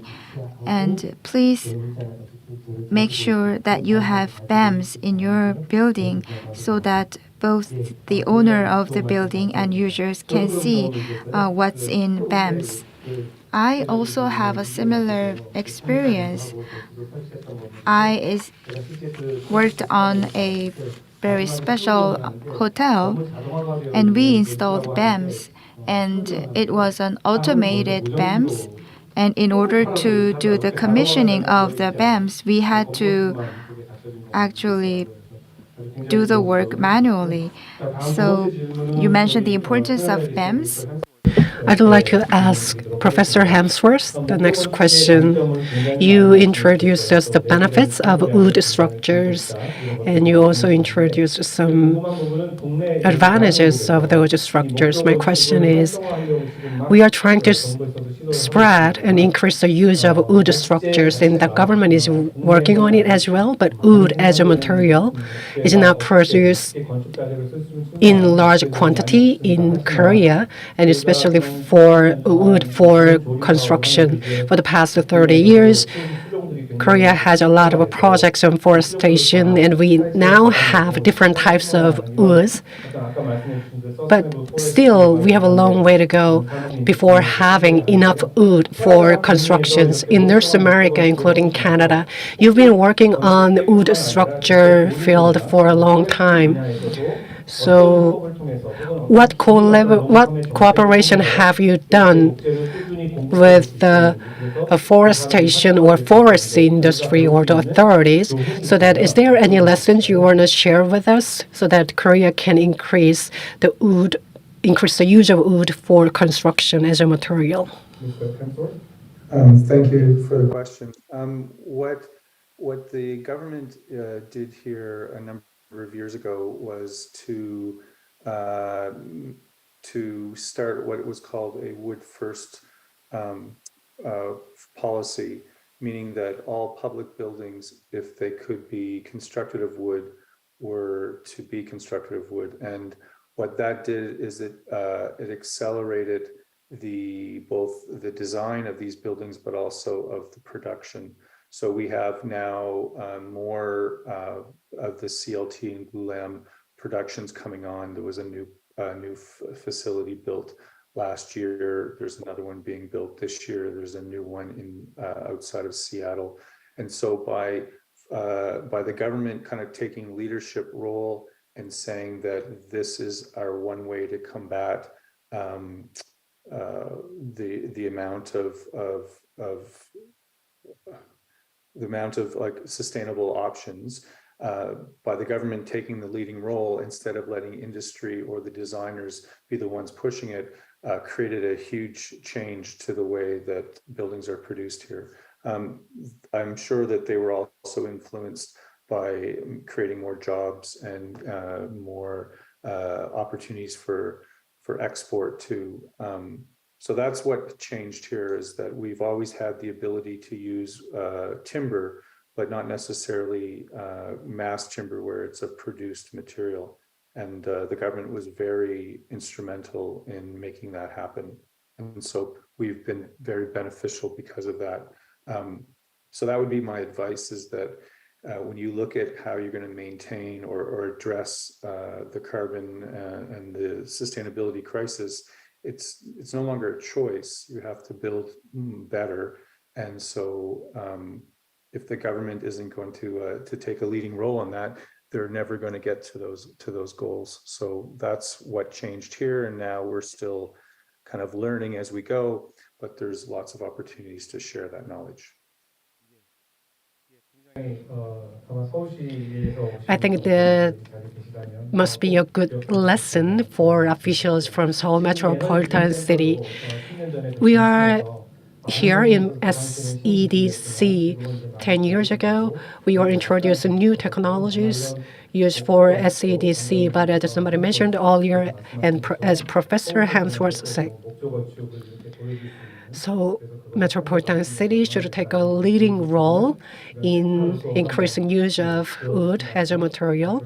And if we have a new structure or new building made of wood, we can have another opportunity to celebrate an anniversary of the building in the future. Next, I'm going to ask a question to Mr. Wong. Actually, many Koreans think that Singapore has a strong, powerful government, and we think that the Singaporean government is driving its policies as a country with very powerful strength in terms of its cities. And while looking at the architecture and buildings in Singapore, we wondered whether there's any incentives from the government for architects to construct such buildings, or was it purely out of the demand and needs of the owner of the building? And in order to increase the penetration of eco-friendly buildings and architecture, which policy of the government do you think was the most effective in penetrating eco-friendly buildings? So, two questions. The question number one, yes, there were incentives from the government. If some things that the government wants to push for, you do need to incentivize. And in this case, Singapore was trying to create a image of a city in a garden. And for that, to entice developers to do it, some of these landscape areas are not counted as floor area that you would be levied a development charge. So this is a vital push by the authorities, but nevertheless, developers, building owners still have to pay for it themselves. It was initiated quite long ago, but it never really took root till we did a few projects in which demonstrated the value of the integrated landscaping to the users and also to the the general ecosystem services that it provides. Then developers start to see the value of this from a commercial standpoint. And then it actually escalated, and then it became fairly fashionable to do it. So and I think this is the way it has evolved in terms of integrated landscaping in Singapore. The second question was, which policies was the most effective? I would say that this sort of a green replacement sort of a policy is the most effective because commercial developers has seen the value of it, so they are actually embracing it. So the need for incentivizing it is no longer there. So the government doesn't see it as needing to push this agenda further. But as an architect, I was also interested in seeing the value of nature that actually brings to the users and also to the city. Twofold, it is sort of biophilic as well as biocentric, in which we benefit from nature and then we also give back to nature as well. So this is a biocentric approach. But for us, also at the same time, we think it's necessary for us to consider conservation of nature. And even further than that, if we can actually reclaim for nature, where we can start to rewild it, and there is possibility for the planet to regenerate. Because I think there is so much sort of a built-up areas, including land that's being used for monoculture to feed humans. There's actually a need for us to pull back and to actually rewild it, to actually cater for nature. And I think this is something that the discussion hasn't really gone there far enough. But if we do want to regenerate the planet, we do need to take care of nature. That's a personal standpoint.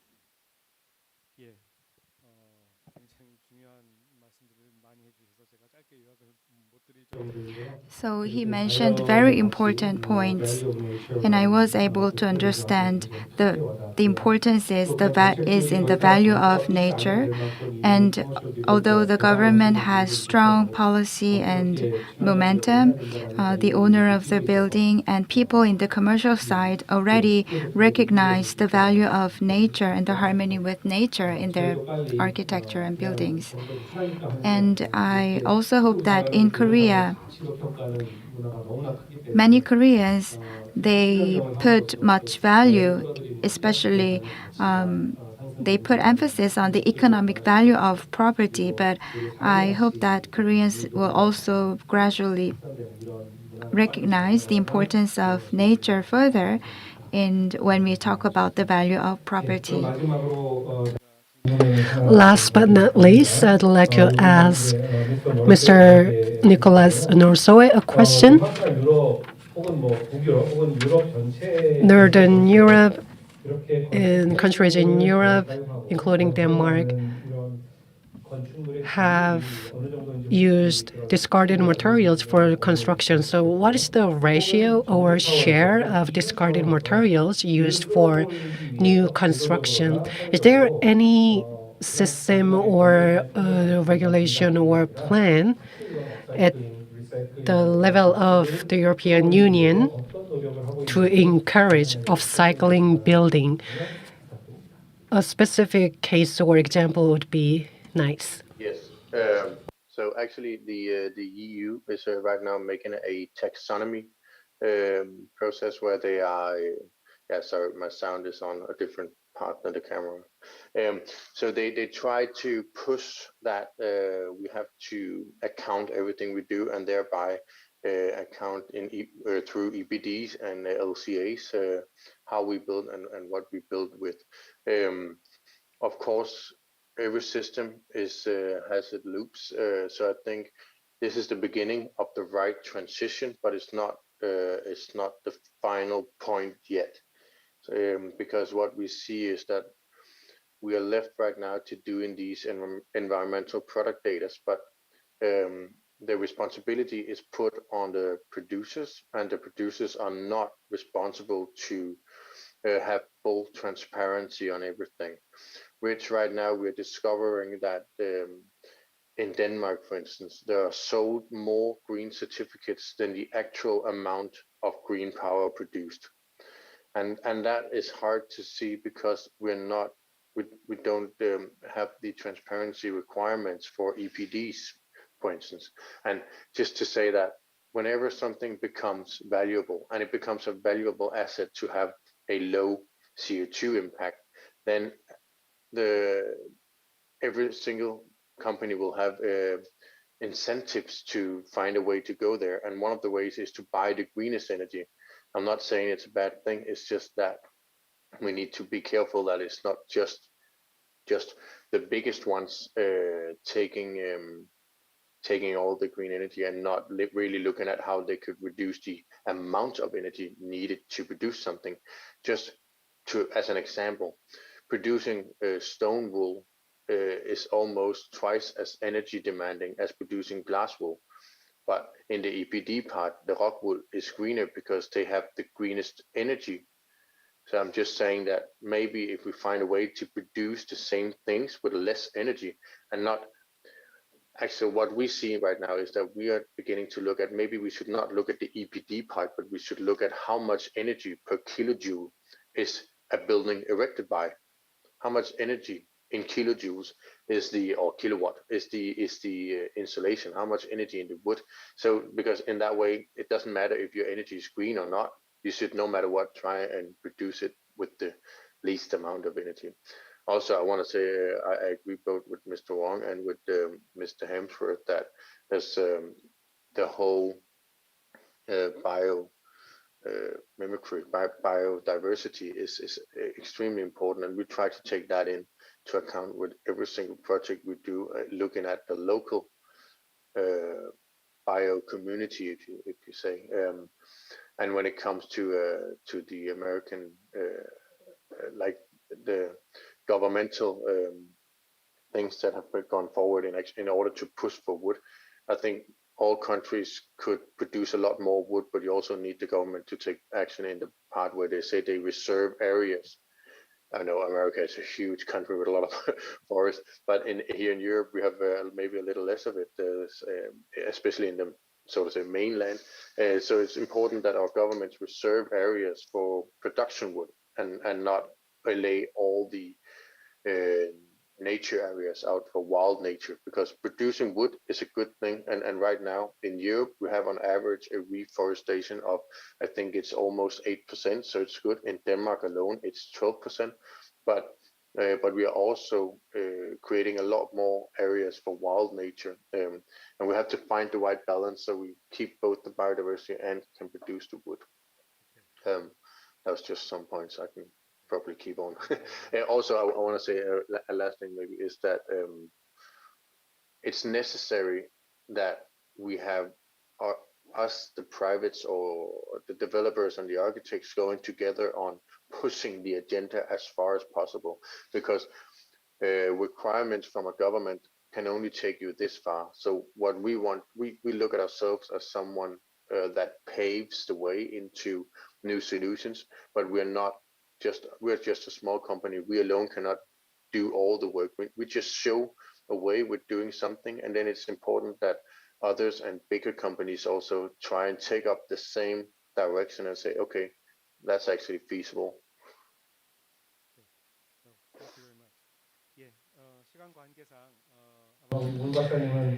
Due to time constraint, I'm going to stop here.